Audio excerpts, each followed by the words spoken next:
Welcome in, everybody, to another week of F Buddies with Mike and Andy. Mike Wendt, Andy Ferg. Of course, the F is for food. We are the food show you deserve.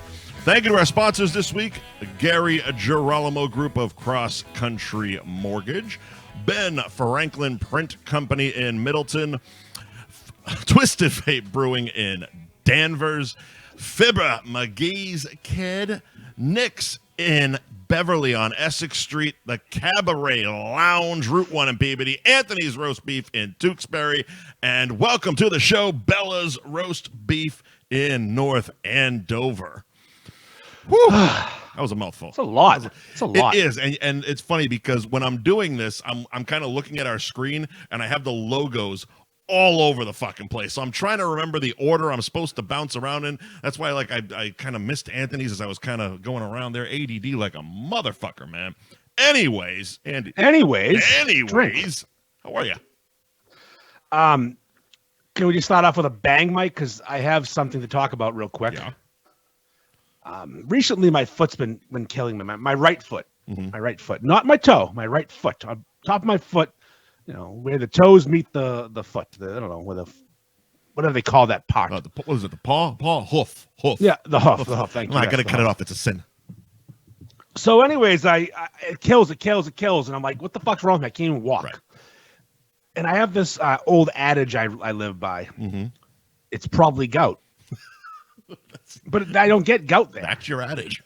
Yeah, I don't get gout there. I've gotten gout in the other toe, the left big toe. It's commonplace. Everyone gets it there. Mm-hmm. But I have it in the right top of my foot, I think. Like, it can't be gout. Okay. But refresh my memory, because you've told me a bunch of times, but I forget every single time. As someone who doesn't get it, what is gout?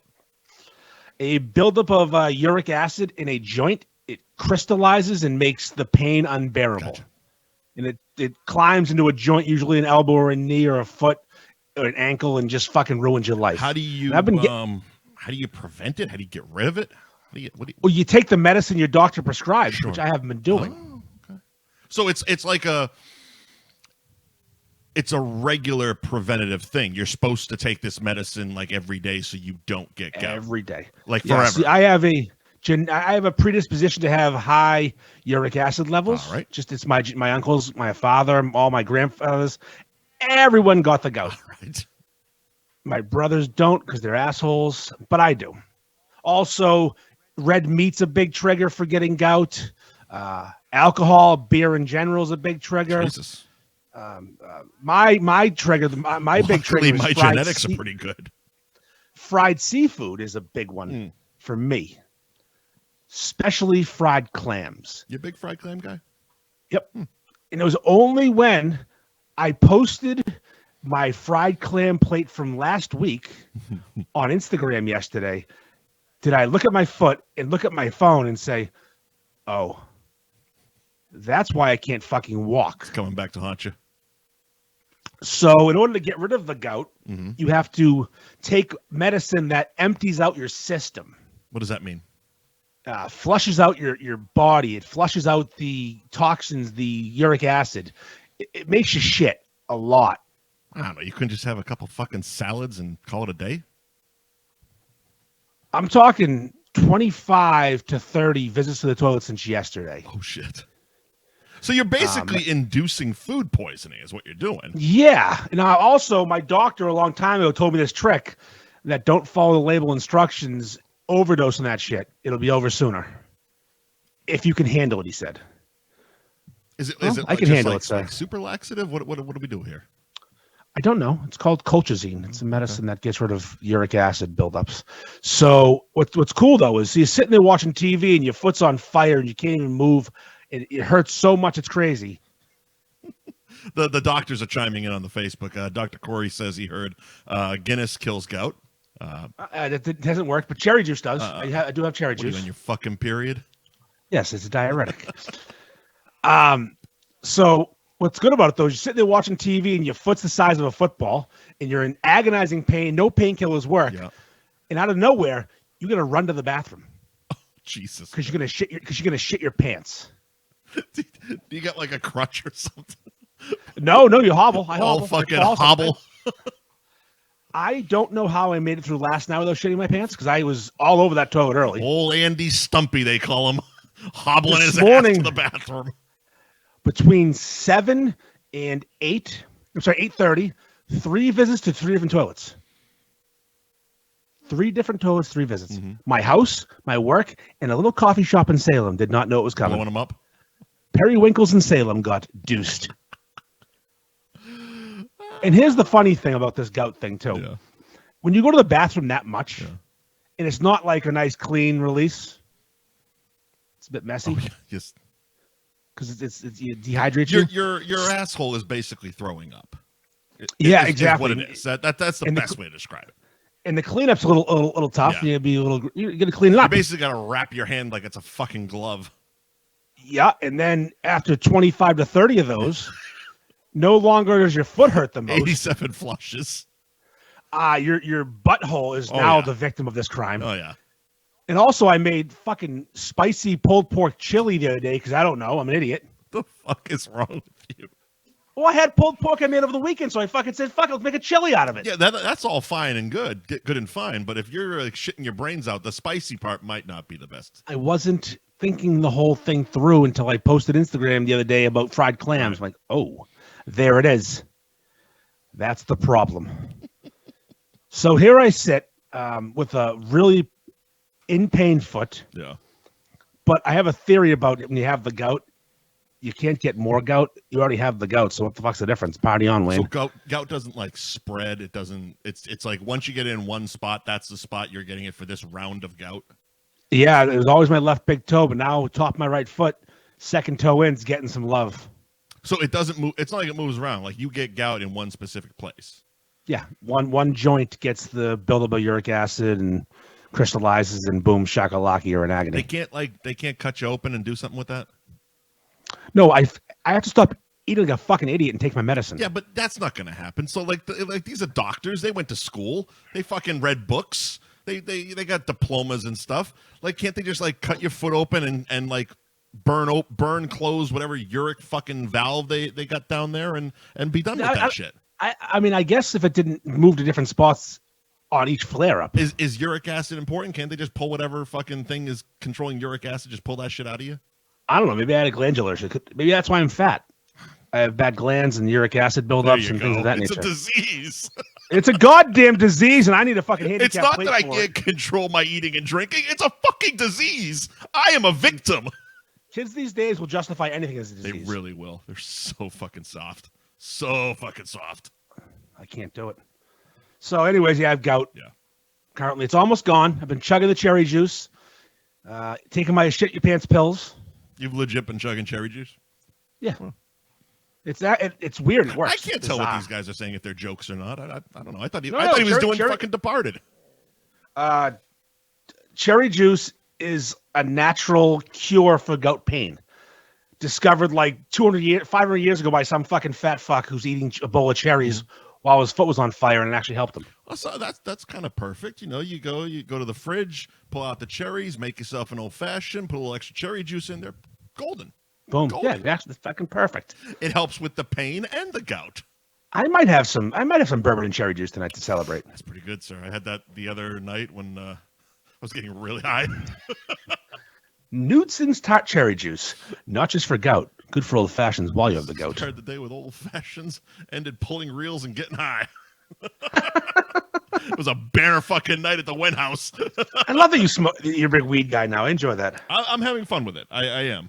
I was. It was gonna go one of either ways. It was either gonna be weed or wine, and wine is just, I don't know, fucking boring. Gives me way too much of headaches, and then weed. It's a fun new thing. I'm learning tolerances and stuff like we've talked about this. You know? Yeah. But yeah, that the fucking any type of edible pill, it just can't be trusted. It takes way too fucking long for me. Just for you.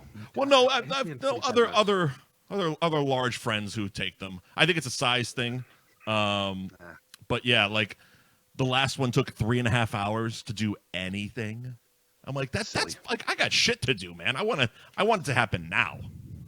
I need to know what's happening. Like, if you take too long, again, I fucking ADD. I told you about the time I fucking forgot I took them. 6 hours later, I'm at Johnny Brown's thing. I got fucking roofied. I legit forgot I took them, and they didn't kick in for 6 fucking hours. What time did you take these fucking things? So I took them just before noon, and then we went out to brunch, dropped her off at the airport, drove home, went to get a car wash. At this point, I completely forgot. I forgot 2 hours into it because nothing fucking happened. Nothing happened. So, like, I went and I got my car washed, and I'm like, oh, okay, I'm fucking hungry. Nice day out. Went to Johnny Brown's, had a fucking burger, few beers, and now we're talking about 5 to 6 hours from when I originally took them. And all of a sudden, I got really high, really fast, and I forgot I had taken them. And I was sitting there. I was texting you. Of course I was. Yeah, of course I was. Yeah. I think my hey man, the room's moving. My theory was I just got to keep drinking more beers to counteract the fucking highness, which that's the works. truth. That's the truth. But I was sitting there, completely horrified because I thought I was getting roofied, and the bartender comes over, and as she comes over and looks at me, she goes, "Jesus, are you okay?" Like I must have looked horrified, but as she said it. It was almost in that moment that I remembered, oh, fuck, I took those pills. That's what this is. And I looked at her. I go, oh, I'm really high right now. She goes, oh, thank God. You want another beer? I'm like, yes. Oh, according to some of the Facebook chat, they have fast action edibles, 10 minutes. These ones say 20 minutes. The fucking bottle says 20 minutes, man. I don't know. Like, I'm good.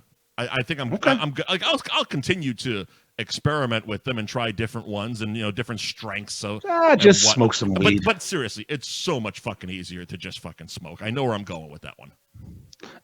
Pre-roll might be my future. I might switch. That's what's working for me right now. I'm too fat for fucking just drinking all day long. Seriously, just want to feel stupid for a few minutes. And you feel fucking great in the morning.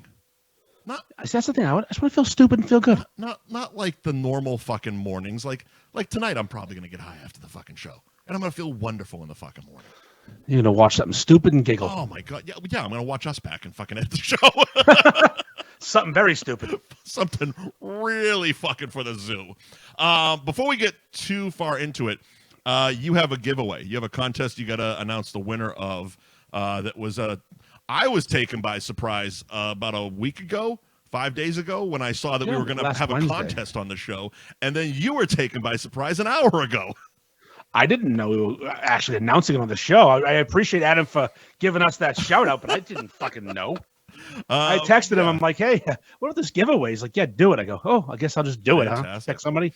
So you went to Patty Kelly's with the Nighthawk and Dragon from Twisted Fate, yourself and Mo and Craft Beer Mafia, and dropped off what looks like a bunch of beers to a bunch of models. Is that what happened? Yeah, I guess, yeah. I walked in last Wednesday to do something with these people, and I missed it. I was late. Priorities? I was bowling. What did you do? I told them I'd be late, but I was later than they expected. And yeah, they had hired a bunch of promo models to hold the beer and wear sunglasses. It's fucking hilarious, by the way. They hired promo models for your beer.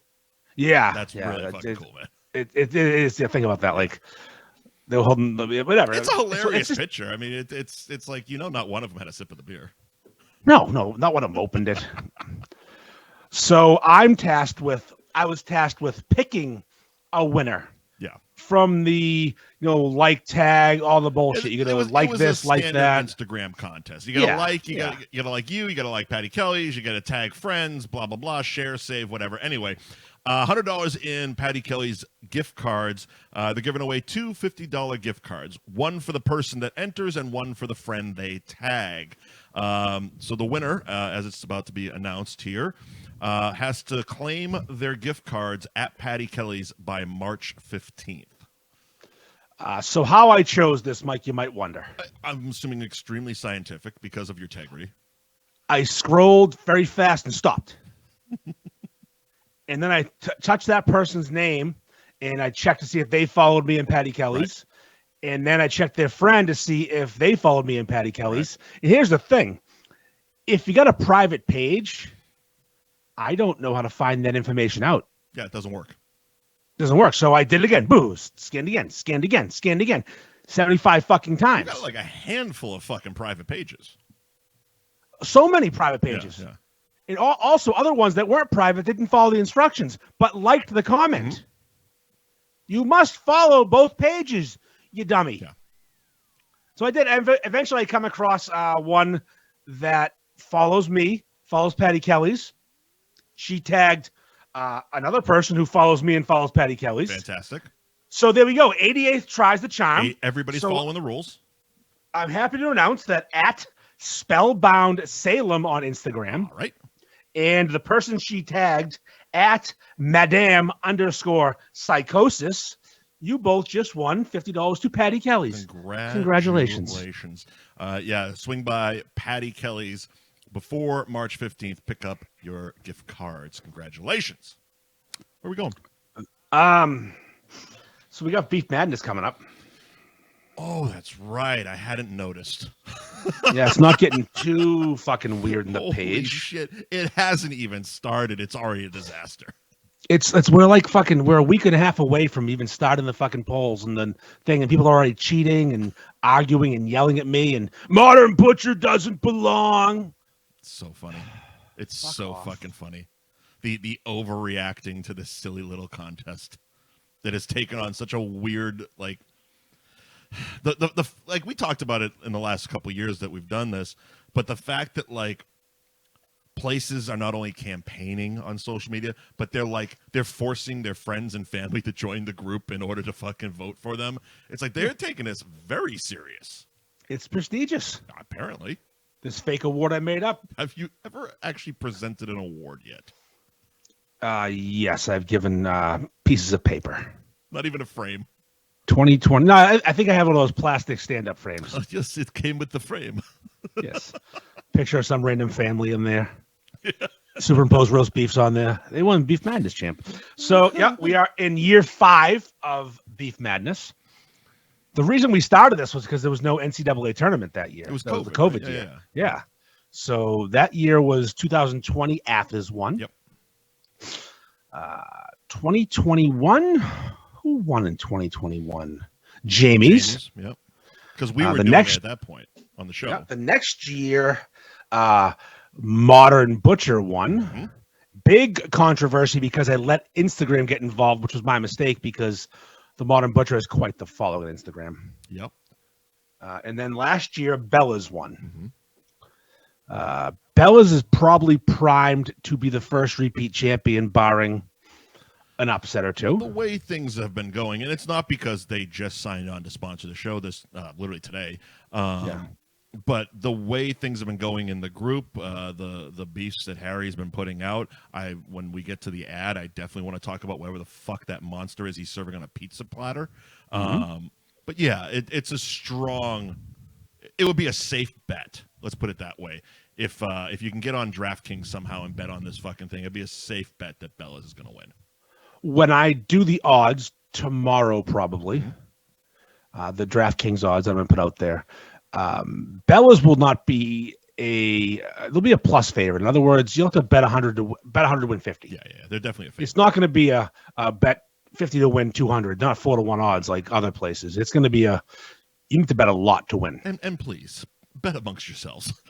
Yeah, do not make it. My odds are make it interesting. Yes. What I meant was you're not going to try to actually take bets. No, I'm not taking. I would love to if I had a bankroll. But if I had any, obviously I wouldn't have integrity at that point. I'm not going to lose money. Mm-hmm. All of a sudden, I'm stuffing the ballot if I'm taking bets. What's going to happen is somebody's going to fucking put the house always $500 on fucking Bill and Bob's and then stuff the ballot. Yeah, exactly. So yeah, it's funny. We're getting all these bogus reviews right now, and people trying to fuck with the page and just being overall cunts. Not being and then in your group chat, but just seeing it from the outside. There's a couple things I've gone through because I'm seeing them all, and mm-hmm. Nobody's following the fucking rules. Even the ones that are trying to fucking pull shenanigans aren't following the fucking rules. The one today probably would have flown under the radar a little bit longer had they not put 2 pictures up. It was 3 actually. Was it 3? Actually, no, hold on. He put 2 at first. Yeah. I deleted the 1 extra picture. Yeah. He added 2 more. That's sunburn, Matt. No. But then just bad reviews. And it's almost like the bad reviews feel more like just new members.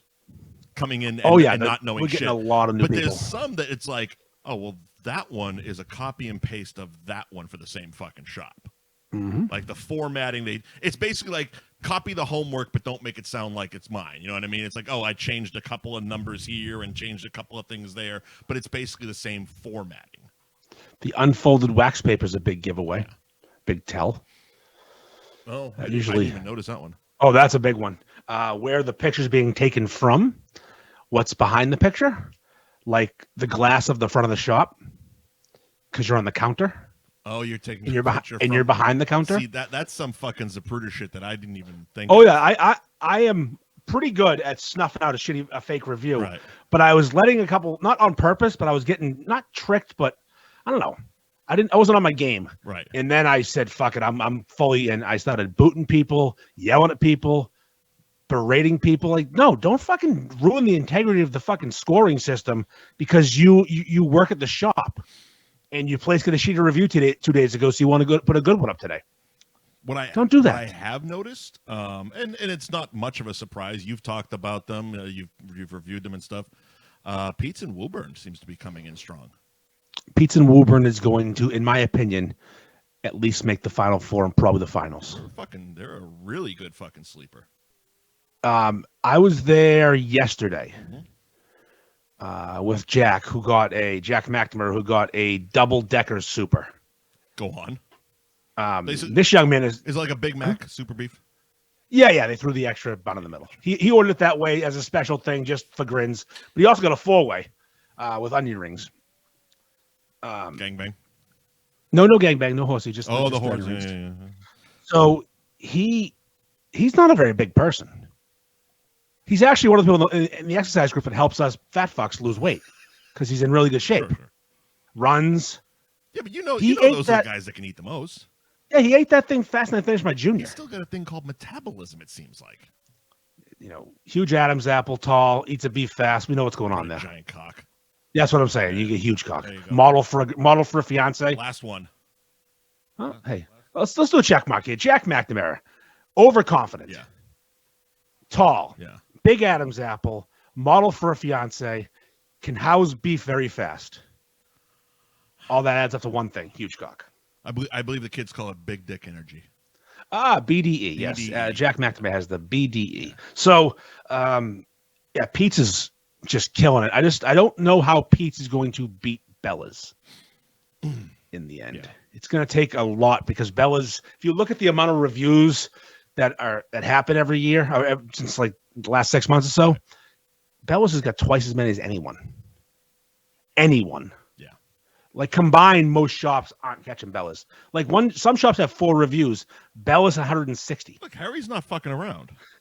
No, he entices the boys to come in. Bringing people in. And he's smart about a new onion roll, new concept, huge beef, challenge, double decker. He's working. I think what he should do is set up a ring light with a camera holder, and make a beef review spot. Just turn it on if you want to use it. Why not? You think BP Hammers wouldn't fucking put his face in front of that ring light? Every day. You think Petros wouldn't live there?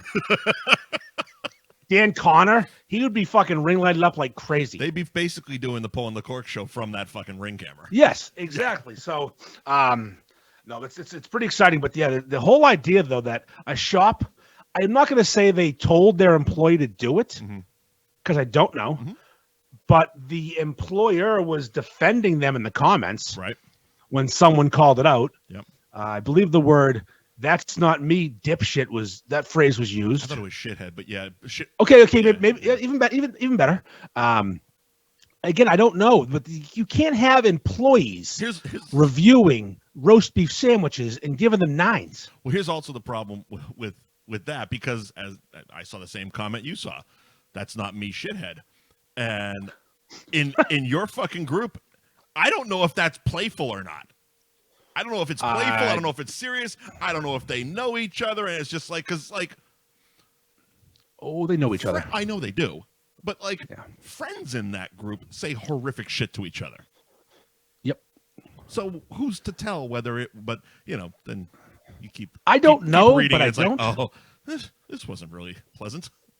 No. It's got awkward real fucking quick. really awkward. And then I removed the post and I banned the person because I'm not in the mood. Like, stop. Like, I need a deterrent. Like, don't do that. It's bullshit. People are calling for me to remove the NSB approved sticker from their window, and we're not there yet. Settle down. Yeah, but hey, if this happens again, I'll fucking go out there with a razor knife myself and get shot.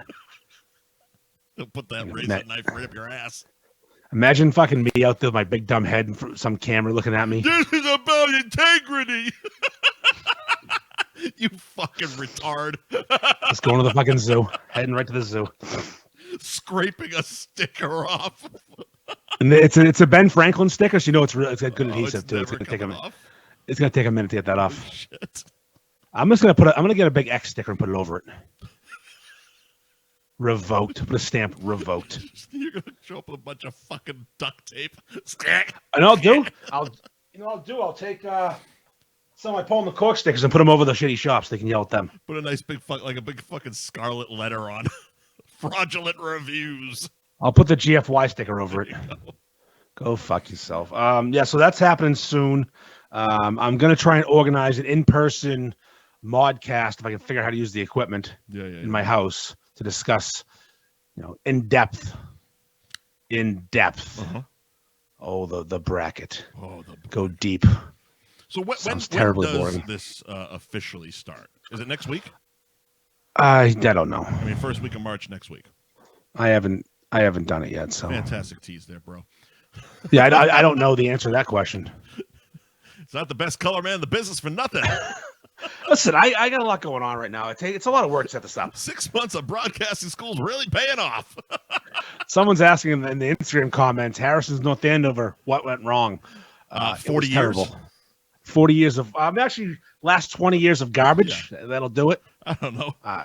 They Scott liked them. That's a telltale sign. They had good fries. Best fries ever. That'll keep you in business. Love those crinkle cut fries. Maybe sell a fry recipe. The guy has it. The new guy. Patrick's North Shore Eatery. He's being wildly sarcastic. It's terrible. Anyways, what else we got? Is that where we're at with that? Tell me about your because you were doing a play-in thing. You mentioned Instagram. I read your post and got very fucking confused. Everyone does. Yeah. I speak in my own brain, like I would understand, like how I learn because I'm a little ADHD and special. Stupid. It makes sense to me. Well, it's not that I'm stupid. I process things differently because I'm really smart. No, I meant you were talking to the computer. Yes. I tell dumb people things, and they're like, I don't get it because they can't process at the same speed as me. Right. What I lack in good looks, I make up in brain power. So, yeah, what we did, we anointed the first 23 shops that got enough reviews and high enough scores as in. Right. Locked in, loaded up. A classic Andy Ferg top something list. Top 23. Well, it had to have 15 reviews, and that's what we had. 2 more? Couldn't have 3 more? I don't make up things. Integrity. Come on, man. There's got to be a couple of 14s in there we could just pump the fucking review out for. No, because people will check my work. They're assholes. I actually looked, and you... Shut up. Fucking nerd.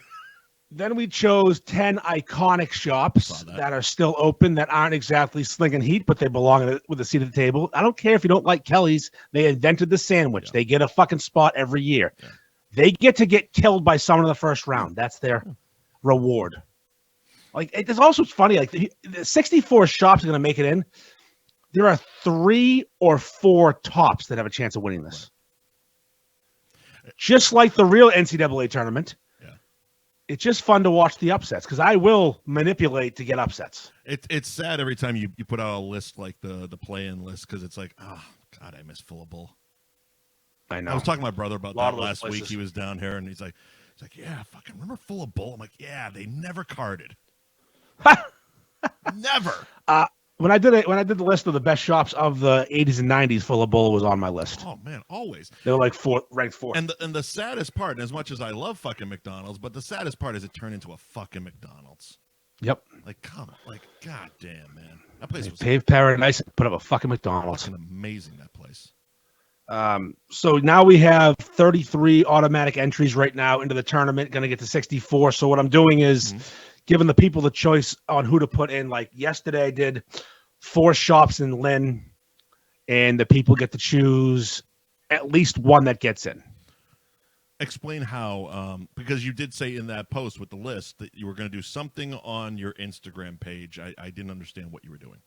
Instagram story. This is a poll. All right. Is it already happened? So it was yesterday. Oh, so yeah, okay. You open Instagram, you click on my story, gives you 4 choices. It was Londy's, Superior, not Londy's, Athens, Lynn, Superior, Minos, and George's. Oh, I was off yesterday. And all you do is push one button and vote. I slept all fucking day yesterday. It was wonderful. And Athens and Lynn is in the tournament. They won that matchup. I'll do Salem next. I'll do Peabody afterwards. We'll suck around with it for a while and try to get enough in there. Because the problem is there are so many fucking shops. It's over 130. How do you narrow it down to 64? Slowly, sir, because we got to show inevitably this shit. Someone's going to be very butthurt and then do fake reviews from behind the counter. Hilarious. Or maybe catfish some teenage boy that's a track star and use his name. Because I'm still on the fence on that one. Was that a teenage boy or was that a catfish situation? You're going to end up on lists fucking tracking down all these reviews. What's this, Chris Hansen? Hey, have a seat. Why don't you have a seat here? So yeah. We're searching the internet for teenage boys. So you brought a case of James River? What are you planning on doing with that? In some condoms? And beers with your own face on it. Yeah. Oh, never mind. Can we grab the short bus? This guy's just special. Don't worry about it. We don't have to arrest him. So I tried to buy those beers today at Cappy's just to see if the guy would notice. Oh, did he not? No, I didn't have it. Mo went there to check, and they were out of stock already, so I didn't go. Mo has been basically live posting every liquor store. There's 1 can left at this place. It was weird. I'm like, he's in Middleton. What the hell is he doing around here? Because he doesn't live around here. I'm watching it being like, first of all, I thought he was in Florida. He was 2 days ago. And then I'm like, is he just standing in the liquor store taking pictures and waiting for someone to buy this fucking beer? Yeah. Is he retired? Is that what's going on? No, he was working. He was in Florida working, I believe. Part of it. I don't know. I don't know what he does. He's a mystery man. He's like an enigma. That's like retired guy stuff, just hanging out in liquor stores, taking pictures of beer cans. The fact that he was at 3 or 4 today is something else. That's what I'm saying. He was all over fucking Florida. Jesus. Yeah. So I mean, he does something where he goes to a bunch of different fucking baseball games. I don't know. I don't understand. He's old. Sounds like good work. It's probably he doesn't go to good breweries when he's down here. I'll tell you that much. Well, there's like 1, maybe 2 in the whole state. A few of them. So I don't know what you guys talk about when you're private messaging each other. I even said I'd buy a beer. I fucking extended the olive branch. Crickets. Barely a man dick pic. Well, you know. You probably got scared off. Everybody gets one. First one's free. Then you're hooked. First one's free. Then you got to buy me a beer. That's right. What do we got? So yeah, that Beef Madness is coming up soon. Yeah. I'm looking forward to it. Weird week though last week. Yeah. A couple interesting, cool things I would say happened. One last week's Pulling the Cork podcast episode had Billy the Unicorn from the Beef Page and other places. Billy Silvestri, former MVB, great all-around guy, on there as a guest. Yep. And Billy's a former musician. He was a frontman of a punk band. Didn't know that until this last week. Plan B, just a great name for a band, especially a punk band. Really good. Their biggest hit was Fuck, that should have been a name of nonsense. Holy shit, that would have been really good. It would have been incredible. So his big hit when he was a rock star, he was doing like the Warped Tour and all those type of shows, opening for huge bands. Their big song was "I Fucked Your Girlfriend."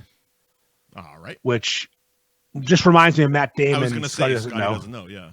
Literally, that's all I can think of. I haven't, whatever. So he was on that, and Brendan, the host of that show, is in a band that's playing Ferg Fest. Yes, he is. He's in the Converse outlet. So I knew this was possibly happening, but I didn't know all the details. Right. So Brendan wrote a song, North Shore Beef song, and they performed it live on the show, acoustic guitar with Billy on backup. And I heard it. He sent me like the cell phone footage of it with Danny was filming, Danny Gillis, and the sound was terrible. I'm like, fuck. So it was a cool song, but it was terrible sound. Then on the podcast with the mics, it came through nice. And I went, oh my Lord, this song is fucking awesome. It's one of the most catchy fucking things I've heard recently. It's so fucking catchy. So fucking good. Give me a North Shore beef, sauce and mayo cheese. It's just preferably served by a Greek. All these great lines. Yeah. And I found myself humming it. And then I'm like, I have to make something with this. Yeah. And I spent hours grabbing 2-second clips of fat people biting sandwiches and Googling pictures of Bill and Bob's and Nondus Laganakis and Bella's and all these different things. See, you I edit all this shit on your phone, don't you? Yeah. I was going to say, because if you did it on the computer, you could just fucking grab some, like have a stock template of all this stuff, because you make this video a lot. I do. You do this montage beef video a lot. It would behoove you. I don't know how to do it on a fucking computer. I'm not special like you. I have an app called InShot. I screen record. I poach. I put it there. I poach. I put it there. And then I keep on fucking speeding up and slowing the videos down to make the audio fit. Sure. It's a labor of love. Yeah. What's funny is, so Brendan's been in this band for a while, and they a cover band that had some original stuff, and they're gonna be at Twisted Fate this Saturday. I'll be there for it. Oh, cool. And he messages me. He's like, "This video's been viewed more times than all of my combined shows and videos in my entire life." I bet it's been viewed more than anything we've ever done. Yeah. I mean, the some of the stuff I've done with other people, like Purely Boston, has beat that. Sure. But no, this video is gone off. I mean, I don't know what we're at now, over 20,000. Yeah, it's pretty good. It's pretty good for a fucking cover jam band audio bullshit, stuffed into a fucking tube sock. So Dan Bob's dick in there. I mean, I texted you 3 or 4 days ago. Did you learn how to play guitar for the show? Mm-hmm. Yes. Oh, fantastic. Let me grab my. Hold on. Okay. No, I can't find it. God damn it! All right. Well, we'll look for it next week, I guess. Maybe next week I'll have I'll be ready to jam. I'll be jamming out with my clam out. There was a period in my life that I'm like, I'm gonna pick up guitar. I think I might have been like, I don't know, 19, 20 years old. It was so fucking bad. Went to fucking Guitar Center, bought fucking guitar and amp and all that shit. I think I tried for like 3 days. And the ADD just kicked the fuck in. I was like, I'm not going to be Stevie Ray Vaughan tomorrow, so I quit. Is basically what happened. Fun fact, instruments are hard to play. They really are. Singing is so much easier. I can't do that either. It doesn't matter. Oh, see, that's kind of fucking... Can you sing? Yeah, I can sing. You can actually sing. I can actually sing. I mean, I'm going to need an example. No, I'm not going to do it on the show. What do you mean? I'm not a dancing monkey. I'm not going to do that. Listen, I flexed 2 weeks ago on this show. Yeah, so? And I'm the guy. You're just the other guy. So let's hear the song. No. This is the songbird of our generation. I heard. No. We're not doing that. Wow. We're not doing that. Mike's a pussy. Hold on, let me write that. Mike is a fucking pussy. Mike's not going to do that. Mike has no balls, 0 testicles. He's been castrated. I'd sing on the show if I knew a song. Nah. Well, no. Want to sing it together? I don't. I really don't. Give me a North Shore beef. Come on. See, we're gonna kill it. We're just gonna kill it. You know what? Hold on. I got it, because this is the point where on the Spotify feed, I'm just gonna edit in the video. Today I raised my head, dragged my hungover ass out of bed, tried to blow off the headache and the existential dread. And I jumped in my truck, 'cause I don't give a fuck. Today's not for salads or any healthy stuff. Give me a North Shore beef, sauce and mayo cheese, preferably served by Greek. Give me a North Shore beef, make it a gangbang please. Onion rings, some horsey. There's a river that goes by the name of Big Bad James. I like that. Once you've been baptized in it, you won't be the same. Never the same. Once you've seen the light, this will be your plight. Cursed Drew and beefs, morning, noon, and night. One more time. Give me a North Shore beef, sauce and mayo cheese, preferably served by a Greek. Give me a North Shore beef, make it a gangbang, please. Onion rings, yeah, some horsey. right on your back. Beautiful. Certified banger. Wasn't that wonderful? Yeah, you killed it. Congratulations on Brendan singing the song because you're a pussy. Have you been watching the Dynasty? You caught up on it? I am caught up. Yeah. Hilarious. Through all we were four. literally watching it. You were 5 minutes ahead of me. You finished both, though? You finished yeah. 3 and 4? Because I know we started at the same I time. watched them both that night. We don't always finish the same time. We always start at the same time. Look, if you're not first, you're last. That's right. But no, I watched them both. That Spygate episode was something That else. was interesting. Ernie Adams, what a guilty motherfucker he is. Wow, what a fucking rat. Did he kill someone? What are we talking about What here? a fucking He taped some rat. practices. Like, he legit just taped other teams' practices. Who cares? Just fucking say it. Like, What he said was worse. Like, I had never understood the whole when they cover their mouth when they're talking type of thing, because 9 out of 10 times the camera angle sees what you're saying. So like what are we doing here? What is this? It's for the guy across the sideline is watching your mouth. With the binoculars? Who the fuck? Yes. Like, have you ever stood across a football field? You can't see what someone's mouthing. It's 50 yards. It's pretty big. You cannot see what someone's mouthing. Listen, I'm just saying it's all espionage, and they came off looking so fucking guilty. They are guilty. Well, look, Yeah, of course they are. Their guilt was never in question here. The fact that it was a fucking New York cocksucker that couldn't fucking hack it as an undercover cop. Speaking of pussies, by the way, wow. I just couldn't do that to the criminals. That was, by the way, I don't know if you really listened to what he was saying. He couldn't hack it as an undercover cop because he didn't like deceiving people. Those people he did not like deceiving were the criminals he was supposed to be arresting. You fucking vagina. So instead, because he, was a fucking 30-year whatever the fuck cop and can do whatever he wants, just assign me to the Meadowlands. You fucking said I want to be a fucking security guard because you were afraid of the mob goons that you were trying to be undercover with. Period. Well, the irony of that, the person buried in the end zone of the Meadowlands is Jimmy Hoffa. Yeah. So it's a flat It's circle. all relative. But yeah, that motherfucker is basically the reason it all went down. I get it. Yeah, or Ernie fucking ratted. But the Patriots. No. Ernie didn't rat. Eric Mangini ratted. Ernie was I'm sorry. Ernie was the one doing the taping. I'm sorry. Yes. Mangini ratted. Oh, fucking weasel. That's who I was referring to, the fucking rat. Yeah. But the Patriots had their camera, and this fucking goon, all of a sudden, he grows a set of balls for the first time in his fucking career, and is like, possession is 9/10 of the law. Shut up, stupid.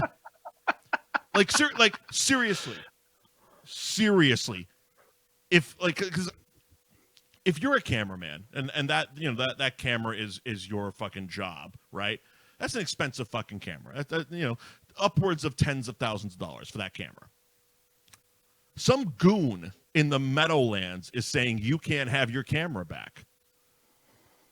Shoot me, because I'm not losing my fucking job. Here's the thing. Like, the cameraman probably tops 30 years old, probably in his late 20s, right? Yeah. This fucking goof. He's an assistant to the assistant. This fucking goof in his, 50s? 50s? He's riding out his retirement as a fucking Meadowlands security guard. What a fucking pussy. Shoot me, or I'm housing you for the fucking camera right now. You're sweating some fucking lawn jockey. Right now. I can't say what I want. Oh, he's such a fucking pussy. Yep. And that's why you're not drinking before the show. Exactly. Also fixed our fucking audio problems. Notice how quickly I got that done. Yeah, no Holy kidding. shit. I got nothing. I fucking took a nap today. This was a fun day, actually. got out early, came home. I was like, what am I going to do? I'm going to be a responsible 45-year-old and take a fucking nap. You know what's funny about the episode? Do you follow Jerry Thornton at all on the socials? I do. He's a whiny little fucking He went bitch. sideways on the whole fucking episode. What do you think they're going to say? The Patriots are great documentary. Great. So here's exactly. First of all, it's not a Patriots it's not a Patriot production. Okay, but it is and it isn't. It is and it isn't. I was actually I noticed it on the second episode. I was kind of impressed that fucking Ron Howard and Brian Grazer are the producers. Okay. But what I mean is, it is a Patriots production, but it's not an in-house thing, which gives them the ability to do stuff like this. They were pushing. Yeah. They were fucking pushing. They're like, that's right. Now I'm getting recall on fucking. Now you get Ernie Adams. Ernie Adams. Ernie Adams. I'm taking it to the. I'm taking it to my grave. That's who he was. The stuttering, muttering prick. Yeah, you might fold on the questioning there, Ernie. Yeah, hang on a second. I'm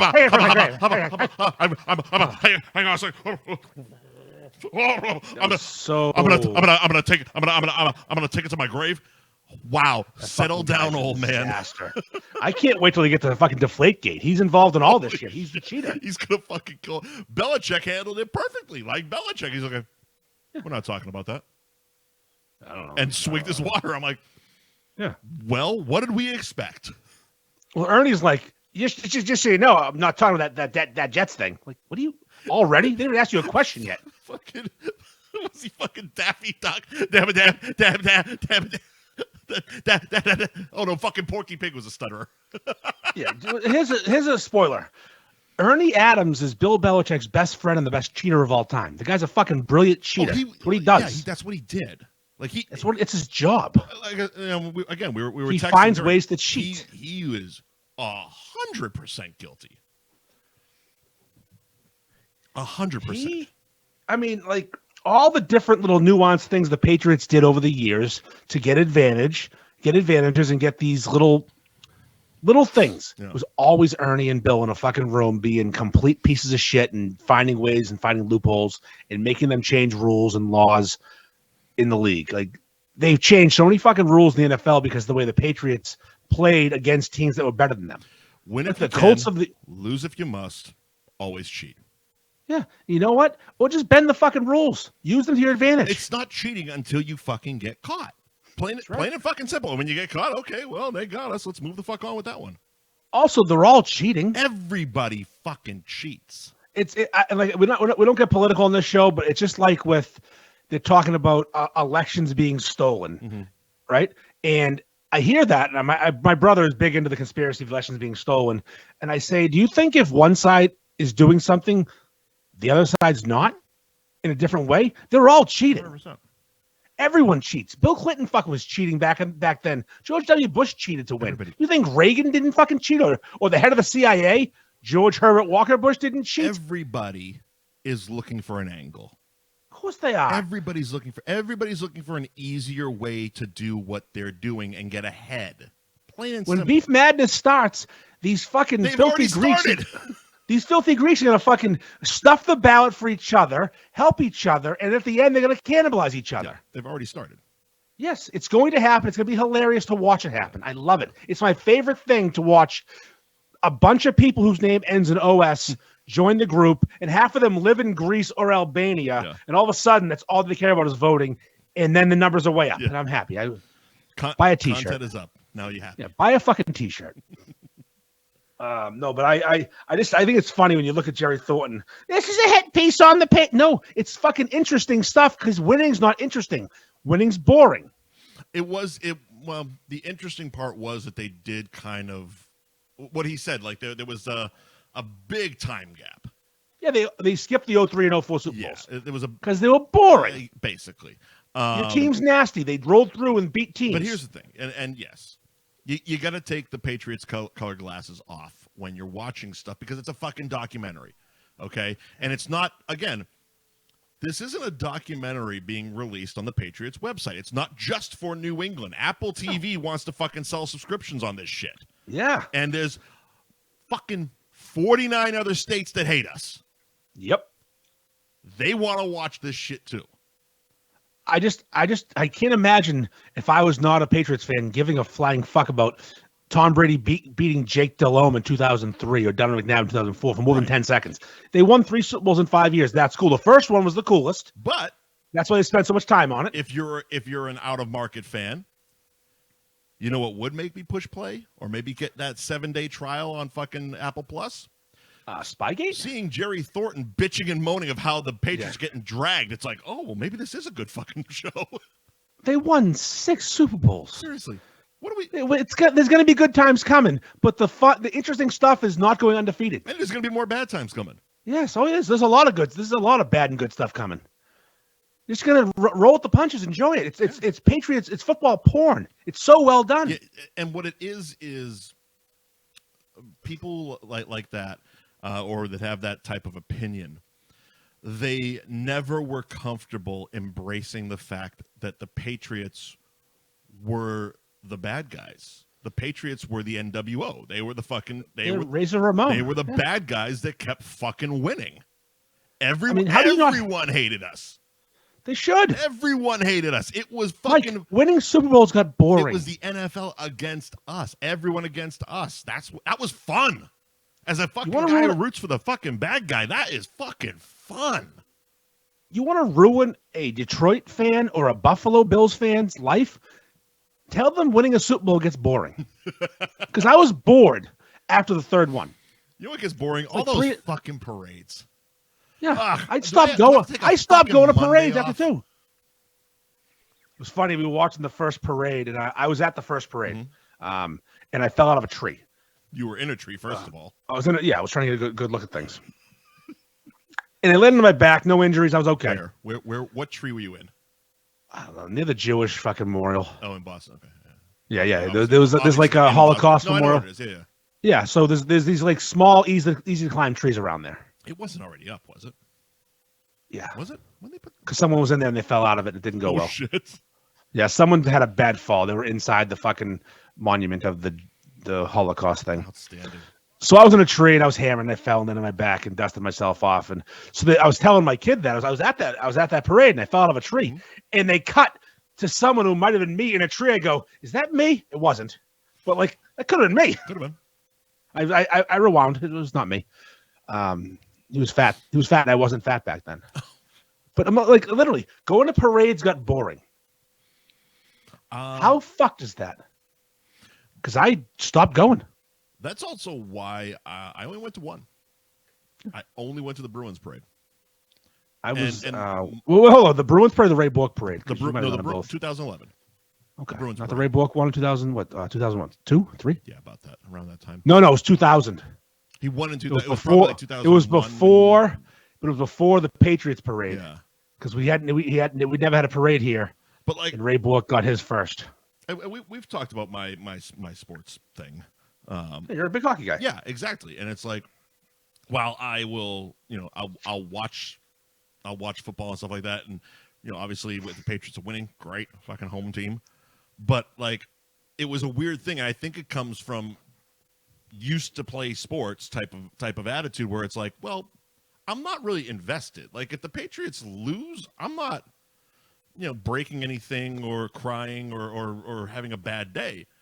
But as we've talked about on the show, and I've texted you also, it's like Game 7 of the first round last fucking year, Bruins. I was inconsolable after that fucking game. Well, that team was so fucking good. Losing the first round was so embarrassing. But like the Bruins are my guys. You know what I mean? So it's like that was why it was like, all right, well, this is the one fucking 2001 was the Bork parade. It was the 2001 season. So yeah, 2001 was the Bork parade. But yeah, like the Bruins are my guys. So that was the one. It was like, all right, like I said, if they lost, half the fucking Super Bowls I watched in Montreal because they used to the Bruins used to play the Canadians on Saturday Super Bowl weekend in Montreal. So we would then stay for the weekend and watch the Super Bowl at one of the fucking strip clubs there. Thank you to Gary Girolamo Group of Cross Country Mortgage. Buy and refi with Gary.com is the website. Get your free rate quote today. And Instagram at Buy and Refi. Buyandrefywithgary.com is the website. So click on over, get your free rate quote. Housing market is what it is, but lock in the fucking good rates with Gary Girolamo and the Gary Girolamo Group of Cross Country Mortgage. Ben Franklin Print Company, 177 North Main Street in Middleton is the address. BenFranklinPrintCo.com is the website. You can customize your own T-shirts, basically anything that can be fucking printed. T-shirts, they can wrap your van, you can wrap your boat, you can run your e-commerce store. BenFranklinPrintCo.com is the website. And the Instagram is at BenFranklin_PrintCo. And if you mention F-Buddies, you get 10% off your next order, kid. Twisted Fate Brewing in Danvers, 120 Andover Street in Danvers. That's Route 114, behind the Guitar Center, in front of the Walmart. Taproom hours can be found weekly on their Instagram at Twisted Fate Brewing. For example, they're closed this week, Monday through Wednesday. Thursday, 3 to 9 p.m. Friday, 2 to 10 p.m. Saturday, noon to 8. And Sunday, noon to 6. Follow Twisted Fate Brewing on Instagram at Twisted Fate Brewing. And also check out their website, twistedfatebrewing.com. You can click on Find Our Beer to find out what liquor stores are selling Twisted Fate and what bars are pouring Twisted Fate. And get out there pretty goddamn fast, because I hear this, the old Nighthawk and Dragon is running off the shelves pretty goddamn quick. Thank you to Twisted Fate and Dave over at Twisted Fate. Anthony's Roast Beef and Pizza in Tewksbury, 1921 Main Street in Tewksbury. Their website is anthonystewksbury.com. And their Instagram, ARB Tewksbury, on the gram. Jesus, some of their food porn is fucking on point. Anthony's Roast Beef Pizza, Tewksbury. Again, their website, anthonystewksbury.com, where you can order online, pick up some gift cards, and join their loyalty program. Thank you to Anthony's Roast Beef Pizza in Tewksbury. Still waiting for Andy to come back here. Moving right along. Let's see. Nick's Pizza Subs and Roast Beef, 207 Essex Street in Beverly, Massachusetts. NicksPizzaBeverly.com is the website. You get 5% off every online order. They are located at 207 Essex Street in Beverly. And their Instagram, Nicks_Pizza Beverly. Give them a follow, kid. So I texted you this week. I said I've been watching a lot of slap fight videos, and I'm pretty fucking intrigued by it. For those who don't know, thank you, Keith. I know, right? Slap fighting He's is not when you wrong. stand. No, it's been terrible. Slap fighting is when you stand in front of somebody and open hand slap them back and forth till someone either gets concussed, passes out, or dies. Are you just getting hip to this? Because Dana White's been doing this for a while. No, I've been. I just started really paying attention to the rules. Okay. All right. Oh, I mean, I've been seeing the clips, but there's what rules. are the rules? There's a standing 8. They have a count. They do concussion protocol tests on the fucking stage. Mm-hmm. You go back and forth until someone falls or gets knocked out. But the fact that they have to have them walk around and they count is fascinating to me. You're gonna kill someone. So explain that, because I've only seen the very quick clips. All right, so me and you will go against each other, right. Okay? I go first. I slap you right in the face. You don't go down. You're fine. Right. Then you go hit me. Right.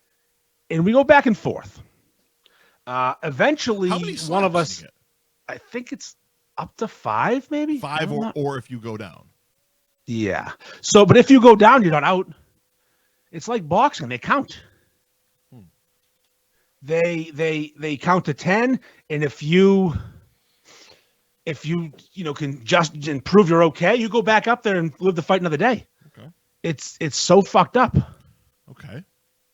So when you say they have concussion protocol, so what they do is the referee, I guess, is also a physician, and he checks you out and makes sure you're not dead and you're not unconscious on your feet and your eyes aren't pinning.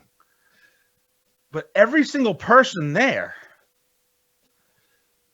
is getting concussed. oh yeah, Every one of them is concussed. this is pay-per-view concussions. It's free though. Well, on Instagram Reels it is. No, it's free. Where? Rumble TV? I mean, I assumed once I saw Dana White was involved that there was some kind of pay-per-view aspect to it. Not yet. That'll be soon. Oh, okay. So I'm fascinated by it. I love it. They have men and women. One woman's kind of attractive until you see her lower half. Was that the one that I sent you today? Yes. She is terrifyingly fucking arousing. Like, I sent you a text. I'll fucking say it right here. It's like, 2 dates. If we fuck, great. Either way, I'm ghosting her because you can't get involved with someone you're fucking afraid to live with. She's frightening. She is, like, yeah, she's horrifyingly sexy. And big fat fucking cocksucking lips. Yeah, and she gives you both a little kiss after she fucking took it like a fucking champ. Yeah, the problem is if you watch other clips, she doesn't win. Well, she killed the person that she was in front of that day. Yeah, no, that person came back and beat her. Really? Yeah, she lost that. She goes sleeping. The internet's a joke. She goes night night. So I'm talking about this at work today. Yeah, it's good stuff on the Insta chat. If you're a chick, you have to have jowls like Andy. I don't get that one. Yeah, I know. John Carr's fatter than me, so he can pipe down. Settle down. He looks like Deputy Dog. Or Paul McCartney. It looks like his face is melting. But yeah, so you got really into it. Like I think I've gotten like 5 slap fight videos from you in the last week, and then today you really took it to the next level. Well, here's the thing. I'm talking about it at work. I'm looking at Harambe saying, "You got one of those faces that'd be good at slapping." You could take one big in the old mouth. Beard. Yeah, big old beard, padding. Mm-hmm. Plus, he has these little baby midget hands. And I think like if you have huge paws, it takes up too much space. If you have little baby midget hands, it's like a controlled violence. Like the slap is spread out more across a big hand. Right. With a little baby hand, it's like hitting with a fist. I mean, the other side of that coin is a bigger hand throws more weight. Maybe, but I mean, I think you have more space to. So little baby hand. Yeah, but you're gonna be hitting ear. You're gonna be hitting fucking cheek, mouth. Oh. He's getting you right in the button and putting you down. It's like a fist. I mean, I agree with both sides of it, but you get fucking slapped in the ear. My God, that's such a cunt. Well, that's the funny thing is you watch these videos. These guys take it in the ear and laugh. Man, fucking you box me in the ears, man. That shit sucks. Yeah, no, fuck. No, boxing's different. You get both sides. That's a different pressure thing. That fucks you up. Sucks. So I'm talking to Harambe. I'm like, I go, you'd be good at this. He goes, sign me up. Don't ask me twice. So is there's an actual like sign up page? This isn't like, I mean, I guess it doesn't surprise me. There's no recruiting for slapping people in the face. So you have to go on there. Mm-hmm. You've got to fill out some paperwork, i.e. your name and email address, your height and your weight, your date of birth, and your social media, because they just want people who have a following. Okay. Did you use yours? Yep. Mm-hmm. I am now sponsoring Harambe. You have to submit a picture too. I saw the picture. So I snapped a picture of him holding 2 birds up, half a tattoo showing, looking like a psychopath. Let's see if I can grab it while you're talking. So he's going to be a slap fighter. I think we're going to get him in because, I mean, you look at the page, there's a big following. Yeah. He's perfect for it with the dumb beard. I mean, we're going to get him in there. So I'm looking forward to it. Where, like, is there local slap fighting or is it? They do regional events. They do local events. Mm-hmm. They do, you can't just go on the pay-per-view. No, obviously, but I didn't know if like you had to actually go out to like a fucking Vegas or something like that for this, or if they actually go around, if they do a little slap fight tour. I don't think they're doing a tour. Listen, I haven't got that far yet. Well, these are important questions that need to be asked. Listen, I'm gonna get us there. I just have to get him in the door first, then we figure it all out. Right. I'm gonna be like Bobby the Brain Heenan, bringing him up there. I'll get him in a cape. We'll make it fucking real, like wrestling. There he is. There's a boy. Oh, you got him? Yeah, I got him. All right, put him up there. Put him up there. Put the zoo on. There he is. That's my slap fighter right there. That is my man right there, my slap fighter. He's gonna fucking take over the slap fighting world. You have to get him one My of boy those, Harambe. those leather etched hats to wear out there. Couple fun. Oh, yeah, I'll get him one of the. I'll get him The I'll get him a Gary Girolamo with that chat. One of these things. Get him one of the biggest fucking logos you can find. So yeah, slap fighting is it's something. I really enjoy it. Someone keeps typing on the Instagram, and it's funny because whoever it is obsessed with us, but I can't read it because it's too far away.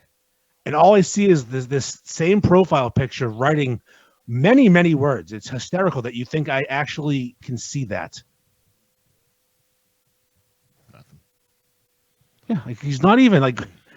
What's the name? Get lost in it. We've done enough dead air in this fucking show. Yeah, that's true. You're right. I'm sorry I can't read your stuff. You're unimportant. Whoever you are, enjoy your life. I really appreciate you watching. Get a more recognizable profile picture. We love our fans, of course. Of course. Speaking of fans, apparently 98.5 the Sports Hub's a fucking fan. Are they though? No, they're fucking clickbait cunts. Are they though? No, they're fucking clickbait assholes. I know what the game is. They issued the most half-assed apology and spelt your name wrong. They fixed it. It's fixed. Oh, I'm sure they did. Because they also put the wrong beef as Modern Butcher. They fucked up that article so bad. It was hilarious when their Instagram shared my story calling them out on fucking up your name. Well, they do love the zoo. Love the zoo. Jamelli's a big zoo guy. Mm-hmm. So I get this random message from Nick Jamelli, who happens to be the producer of the Toucher and Hardy show. Sure. And get this message about I'm going to issue an apology because a couple weeks ago he did that weird like best roast beef shops in the world, and it was basically from 1996. Yeah, we covered it. It was Billy's and Nick's. Yeah, we covered it. So they're going to issue a new list and apologize to me, which I'm all about. Sure. Knowing, I don't know why, but positive about us, by the way. He doesn't like us? No, not at all. Oh, that's okay. Keep going. He's taking the time to listen. That's what's important. It's fantastic. Statistically speaking, he's a viewer, and he's been on for a while, which means that's going to up the average time listened to, which will get us paid higher amounts of money for this. So we do appreciate you. We thank you, sir, for being a statistic.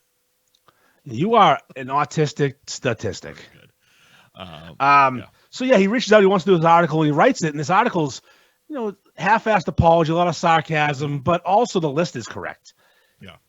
And he tags the right people in the right things. Oh, he can't spell my name and know my name because he's real stupid. Right out of the gate, Andy Berg. Andy Berg. It's Mandy's brother. It's your 8th fake account. Yes, at least he got one of my fake accounts, not just my real one. So, and he linked. So yeah, the fucking article was, The funny thing, I looked at my keyboard when I was looking at that. I'm like, the F and the B aren't even close enough to make that fuck up. No, he really fucked it up pretty bad. He got confused. That's okay. People get confused. That's all right. He's trying. So, what's funny is after this apology, he asked for a fucking hoodie. Yeah, and he changed that as well because he a medium and a originally large asked for a large T-shirt and a medium hoodie. Got dragged by everyone saying basically nobody goes down a size in a hoodie, so he's asking for the hoodie for somebody else. I mean, literally, he couldn't have fucked it up worse. Oh my god, yeah. And then he edited that one. Again, the whole fucking article is too for flinching. I kept on he keeps him back. Flinching. I keep messaging him back going, you fucked this up. That's the wrong picture. That's not my name. Yeah. So, But again, that's why we get all these new fucking followers and members of the group, because he actually did a good job tagging things. If you click on North Shore Beefs, it brings you to the North Shore Beefs page. It does. If you click on Andy, the amount of zoo lovers that are really posting lately. So I think the moral of the story is Toucher and Hardy's audience love the zoo. They love the zoo, but so content's content. I reached out to another person in that industry, who I'm not going to say his name, Sure. asking about why. We've talked about Scott before on the show. You can say his name. I asked about why, and I said, why would he do this? And the person said, because he gets paid per click. Yeah. And he uses you and the group to get clicks. Well, the shows have a specific number of things they have to post, website, social media, etc. every day. Oh. That's a fucking easy one. That's a slam dunk. Yeah. That's a copy and paste and changing. It's literally what we were talking about earlier. It's fucking copying the homework and changing a couple things. You know, tag me, tag my people, put some reviews up that you stole from me, and all of a sudden, boom, you got an article, kid. The glaring part of that was the difference in interaction between their Facebook page and yours. Well, yeah, we're mean. No. I mean, I was one of 6 likes on their page. Oh, yeah, and then it blew up on mine. Mine's real. Yeah. So organic, kid. So again, we don't buy shit. Makes sense on their end. Yep. Makes sense on their end. I mean, shit.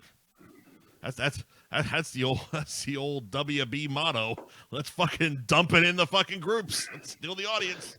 Do you know what's kind of funny to me is when I posted it, I put it in my story and I tagged everyone, including you, who was, I tagged everyone from the show, you, me, all my student pages, and that gets sent as a message to people. Yeah. And the people who have way less followers than me, not you, other people, didn't look. No. Do you not want to expand your fucking world? I have never missed a message in my life. Talking about Fred? Yeah, Fred and Hardy. Yeah, Fred does. Both. Fred has never looked at a message, but like that he doesn't know is coming. I don't care. It's just like you don't have. I have more followers than you. You fucking cunt. Mm-hmm. So why don't you? I don't get these people who don't look at messages. How do you leave messages? What are you doing? I'm 100% of the opinion it's completely an ego thing. It's really embarrassing. Like, just fucking open it. Don't even. I get every red. time. That's fine. Every time someone does some video involving roast beef, like there's that fucking new trend where a girl pretends to drop her phone and said, "I could really go for a roast beef sandwich," because she shows her vagina real quick. You seen these at all? Holding her phone, selfie mode. Nope. And it's a voiceover of someone saying, "I could really go for a roast beef sandwich." Okay. But she drops her phone so it lands in her crotch, aiming at her vagina. And she picks it up and oops. Okay. It's a stupid trend on TikTok. It's not fun. It's not funny. Is it like those the nipple slip trends that we were talking about a while ago? Yeah, it's all these. But again, I get tagged or sent 20 a day. Yeah. They get looked at and I move on. I'm not that kind of person to fucking blow. I don't get it. Like, you don't have a following. Open your messenger. My thing is completely, I am a notification OCD motherfucker. I don't care about emails or texts or voicemails. That little red number. I have to open everything, which has actually led to a lot of like forgotten texts. Whereas like, that happens like, to me too. Yeah, I'll be drinking and I'll click it just to get rid of the notification and continue on with my night. And then 2 days later, you get the question mark. It's like, oh shit! I didn't even know you fucking sent me that. Well, I'm bad at. I leave texts unopened on purpose, which drives people OCD nuts. Mm-hmm. Like Harambe in my truck, he'll look at my Apple CarPlay and he'll have red dots. I'm like, I can't open that until I'm sitting down at my desk because I just can't look at it right now. I'm gonna forget it exists. Are you one of those people that has the email fucking bubble with like 10,000 unread emails? Yeah. How? Well, I don't. I turned off the bubble, so I don't see it. Oh, okay.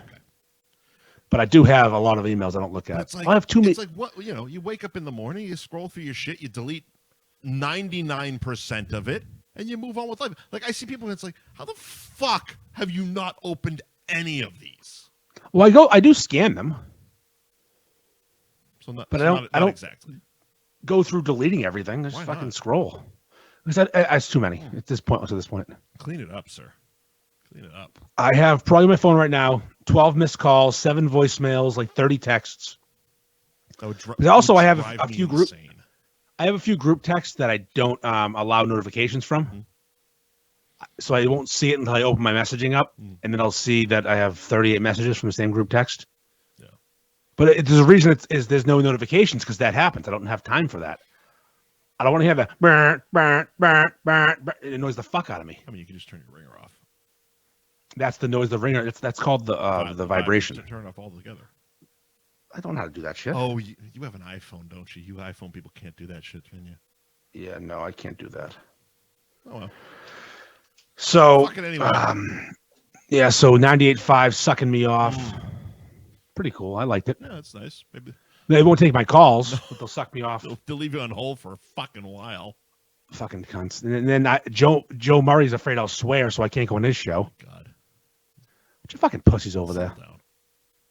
What are you doing? You really you're right at night. Relax. Who gives a shit if I do? You got it. That's what a dump button's for, pal. I call and I get through right away. Mm-hmm. Which is a great sign for a radio show. Like there's no calling twice. I'm on hold. Mm-hmm. I talk to the producer. It's like, no, we're not talking about that tonight. What are you talking about? The Patriots are in the offseason. The Celtics are awesome. The Bruins stink. And the Red Sox. There's nothing to talk about. Yeah. Let's talk about sandwiches. Yeah. So, fuck 98.5. I'm gonna start calling Greg Hill again. That'll work. Oh, that'll help. He's fucking useless too. These people suck. Help. 0 following. No one gives a fuck about them. The ratings are in the fucking toilet, and they just want to fucking leave me on hold. Fuck you. There you go. Come to Ferg Fest. Suck my There balls. you go. You want to talk about that for a minute? Yeah, fucking. I'm getting sponsors up the. Oh, I have one for you. Yeah. One of our sponsors, Yes. Mr. Joe Schulte from Ben Franklin Print Company, reached out to me the other day, and he was already on to sponsor. Mm-hmm. And this is not a charitable event. This is a Ferg trying to make some cash event. Yeah. Let's be clear about this. Right. And I'm trying to get my nut covered, if you will. Trying to make my nut. I don't want to be out of pocket on this thing. This is the Catalina wine mixer. Yes, I don't want to be out of pocket. I'd like to all the revenue. I'd like to be in my pocket. Right. Well, that's the idea. Yes. So Joe, our friend, he agreed to be a certain monetary sponsor, a monetary amount, and he said, "Fuck that. How about this much? I'm the presenting sponsor." Look at that. I said, "You know what, Joe? Yes, you are. That is you now. You're now the presenting sponsor. You're going to make the banner, be on top of the banner, presented by Ben Franklin Printing, much like Stereo City at Mitchapalooza. This is going to be Ben Franklin Print going. We are going streaking. Holy shit, I'm going to have to update this. And we're making Ferg Fest t-shirts in the vein of Mitchapalooza. Oh, my God. There's going to be a little silhouette of me. Oh, my fucking God. That's great. Mike, I'm going to live the gimmick. I don't fucking care. Everybody already gets... I'm getting so much shit about naming after myself. People are going to fucking hate you anyway. You might as well lean into that shit. Fuck it. Did people hate fucking Razor Ramon? Yeah, they did. Be the bad guy. I'll be the bad guy. And Brenda DeHern just joined us from the Pull and the Cork show. We talked about your song earlier and how fantastic it was. Thought you should know. Mm-hmm. It was covered early. And he'll be at the event. He's doing the outdoor stage. He's funny. He goes, I just want to have 500 people singing along with my North Shore Beef song. I said, that will happen because it is so fucking catchy. It's so catchy. And it's so, the words aren't exactly complicated. It's gonna, you could get half the room singing that song at once. He's going to be on the outside stage. I think 3:30-ish, maybe 3. Sure. And then Justin's inside at 4:30. But if it rains, they'll both be inside. Fuck it. Right. No, I don't give a fuck. But I hope it's a nice day because it'd be cool to have 2 different spots and stuff going on in a lot of places. And that'll give us a chance to set the inside up. Multiple stages for Ferg Fest. Yeah, we got, it's so fucking stupid. We're gonna have a man fashioning a canoe out of a log. Yes. Rip Taylor's gonna be. Rip. Yeah, he'll be there. Taylor. I was actually thinking about. I still might do it. Getting the Be a Man guy. He's not that expensive nowadays. His price has gone down quite a bit. Oh my God. He's not the guy he wants. Just to walk around. Because I remember I did his event a couple of years ago, and I demanded payment. Yeah. So I'll just pay him what I paid what he paid me. I'll circle it back. There you go. Just walk, and what I would do, walk around and say dumb shit and take pictures. Walk around and take pictures. That's all we need. And just say, blah, blah. He's the fucking Rip Taylor of this event. He is. And we can get you to fashion a canoe. It'd be great. Aerosmith's going to be there. Wow, this show sounds awesome. We should have fucking put him on the banner.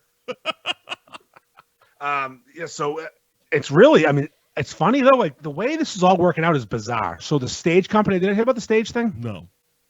So I'm doing that show with the guy with dreads in a couple of weeks. Yeah.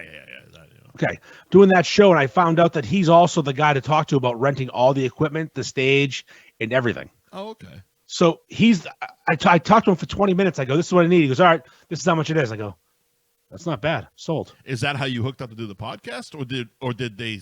No, this was a weird coincidence. Okay. He reached out for the podcast, and I found out he does stage stuff from somebody else. Mm-hmm. So he's giving me the stage, all the equipment, sound wise, the mics, and an audio engineer for a pretty fair price.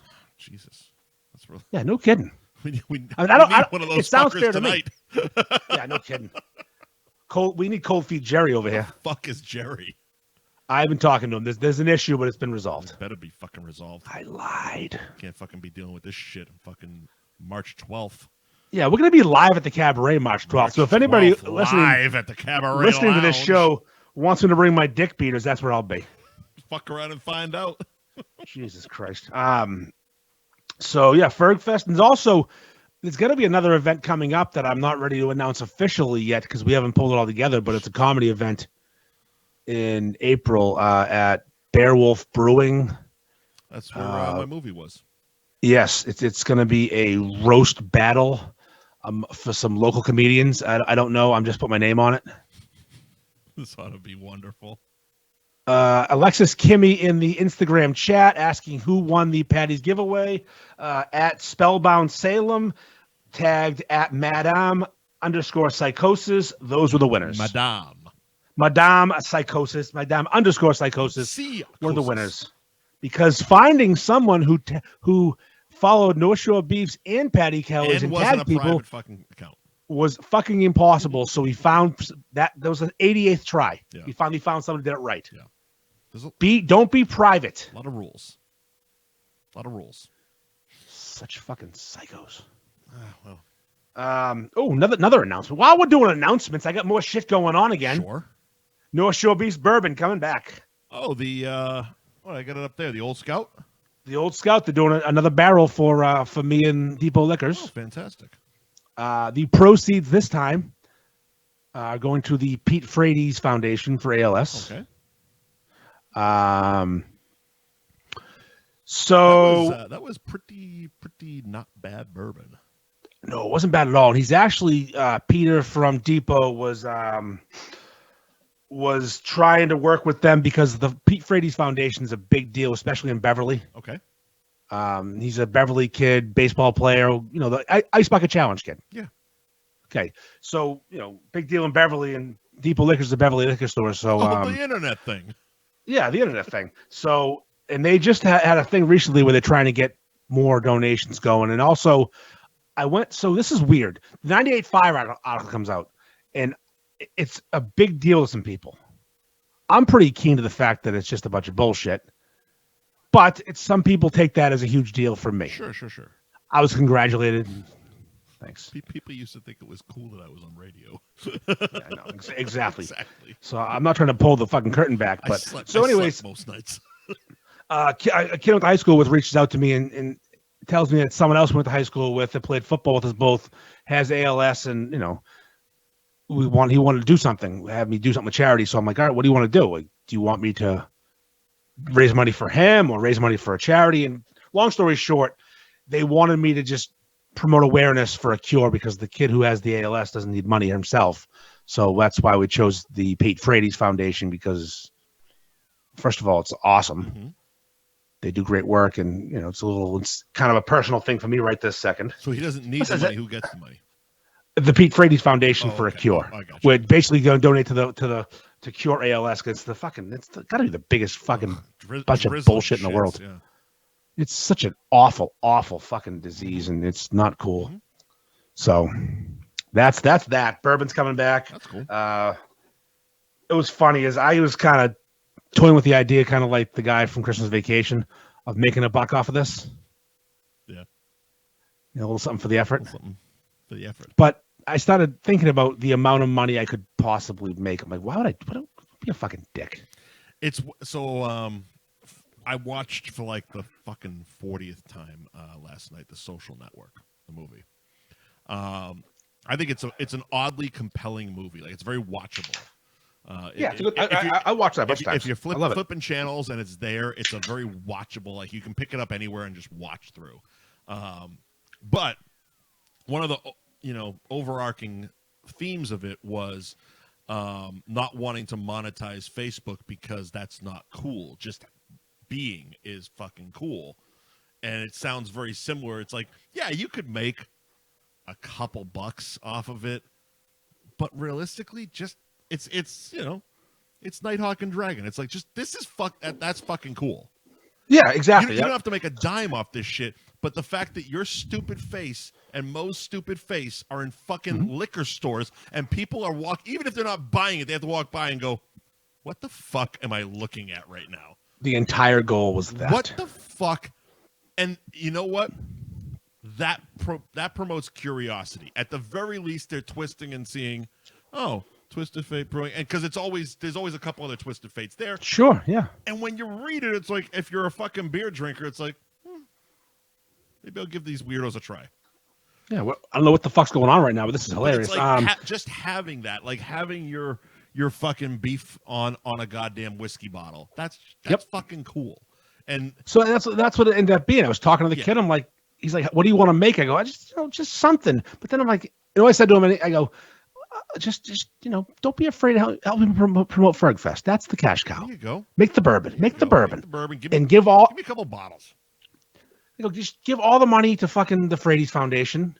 We raised over $1,000 in the first one. I matched the first one because that was very close to me. It was a hospice donation. My mother-in-law had just passed away in hospice, so that was the first one. I don't know what we'll do in the second one, but I'm pretty sure I'm locking into the Frady's Foundation for the charitable endeavors from now on.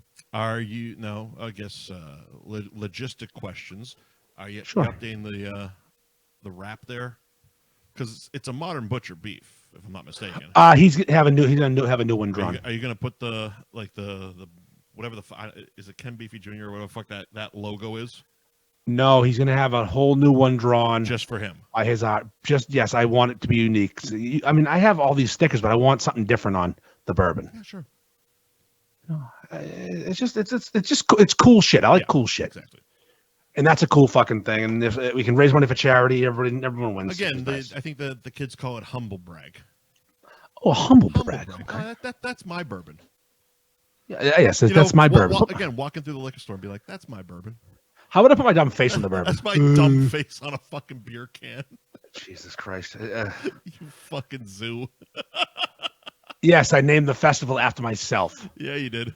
What a long, strange trip it's been. I'm going to get worse every fucking day from now on. Fuck it. Fucking strangest life you've ever known.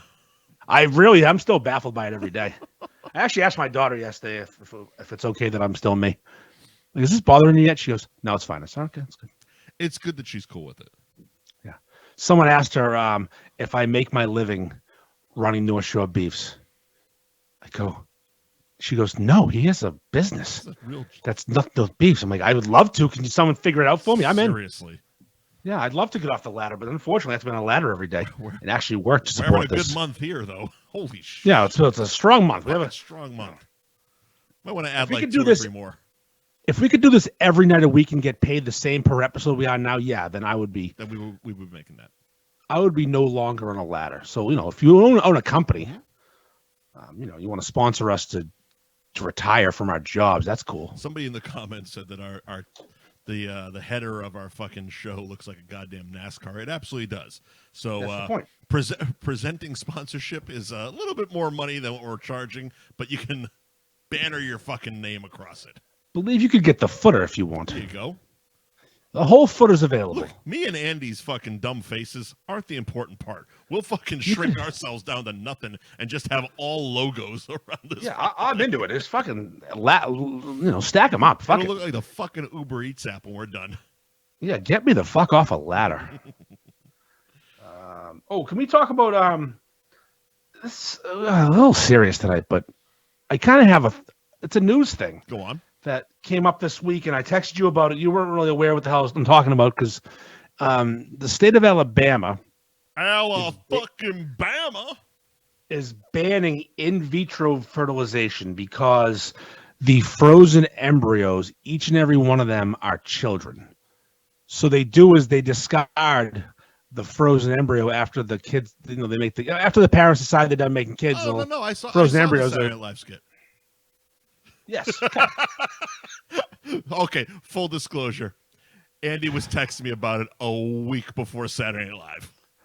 Those fucking assholes. That's the worst. You fucking have a decent idea and a professional comedian fucking poaches it because you don't have a show yet. The same exact discussion we had a week mad. earlier on Texas because it was Wednesday. It was the day after the show. So we had a whole week to fucking wait on this. And before the show went on the air, we're sitting there, we're talking about our bits and what we're going to do and blah, blah, blah. And I go, what the fuck is IVF again? Because I'm an idiot. I'm not looking to get anybody pregnant, so it's like out of my wheelhouse. And you start explaining, I'm like, where the fuck did we have this conversation? He goes, you watch Saturday Night Live. I'm like, oh, that's it. Yeah. So the point of what I was going to talk about, and these motherfucking professional comedians with a bigger audience stole it, was where do you stop? Yep. And the joke on SNL, which is the exact fucking thing I said, was, are they going to outlaw masturbation? Yeah. Because those are children. They're knuckle children. Well, is Alabama, is that technically the Bible Belt? I don't know what the Bible Belt is. I think that's Mississippi. Because they do Missouri. frown upon that sort of masturbation thing. Yeah, but it's not illegal yet. Yet. And then more questions. One thing SNL didn't cover, sexist fucks. Pardon me. Yeah. Every 28 days, a woman releases all her lady parts, lady things. Those unused embryos. Is she committing a crime by having her period? Alabama, you fucking lunatics. It is a vaginal holocaust. It is a vaginal holocaust, what it is, yes. She's marching those embryos right to the gas chamber. What about a vasectomy? Am I breaking the rules? Can I not have a vasectomy? Because those babies, where are they going? Those innocent souls in my penis. Go? Do they just just get like a backlog of children back there? Like, I guess I must have a lot of kids in my like, because I had never thought about it until the seminal vesicle produces the moment. I don't know where the magic happens. I guess where it becomes the baby. When does it release? Like, is that what's causing your gout? Is it just backed up cum in your fucking foot? It's backed up baby. They just rerouted the tubes down your leg. God damn, my toe's so big now because there's a baby in there. It's like fucking Brady Bunch in my foot, for fuck's sake. I think technically it's like when you see in like Die Hard 3 when the bombs are going to blow up and the liquids mix. I think one avenue's babies, one avenue's the fluid, right. And they join and make that magic. Right. And I think they cut the baby avenue off so it doesn't join and make the magic. Yeah, but isn't it still producing somewhere inside? I don't know where they may cut it before that. I don't know where they cut it. I'm very curious about that one. We should look into this. If we have a doctor watching, doctor's helpful. Not. If you're a doctor, can you let me know where my sperm is right now? Where's it's my not babies? Inside my. Because I mean, I still shoot ropes, but they're not swimmers. There's no swimmers in there. I got a rope for you if you want it, right in the chin, but it doesn't. It actually will not produce a baby. All right, so jerking off illegal, periods illegal, vasectomy is illegal. Yeah. That's next. Alabama's. So, and again, up until this moment, SNL did 2 Alabama skits. Yeah, and a Wisconsin one. What the fuck? Like, where is Shane Gillis from? I don't think Alabama. That was what was a Forrest Gump skit? Still Alabama, and when it was a really good skit. Though. It was a good skit. As soon as they showed the high school name, I'm like, oh, this is a Forrest Gump skit. Oh, I didn't see the high school name, so Greenbow, Alabama. Yeah. Oh, okay. I didn't see the name. It took me a minute. I'm like, why is this makes sense. I'm the most famous guy from this high school. It's fucking hilarious. Everyone was dead. His skits were really good. His monologue was not, if you're a fan of his comedy, because it was just a shitty version of his stand-up. Yeah, there was a couple things. There was one of the musicians behind him was a 20-something-year-old female that had no interest in him, and she couldn't be more disinterested on camera. Which oh really? I didn't notice that. Oh my god, she was right over his fucking shoulder. Oh, so she was woke. She was just sitting there, just so. Ugh. Like that. That's all I could see was her face saying, "Ugh." Well, Mike, he was fired from the show 5 years ago before he ever was on the show. Exactly. I know all. And that now he's stuff, hosting. but it's like yeah, but now he's hosting. But he was humble about it, and like he acknowledged that he wasn't supposed to be up there. He's like, I should be at home watching this fucking shit. I don't know what I'm doing. And it was funny to me because it was like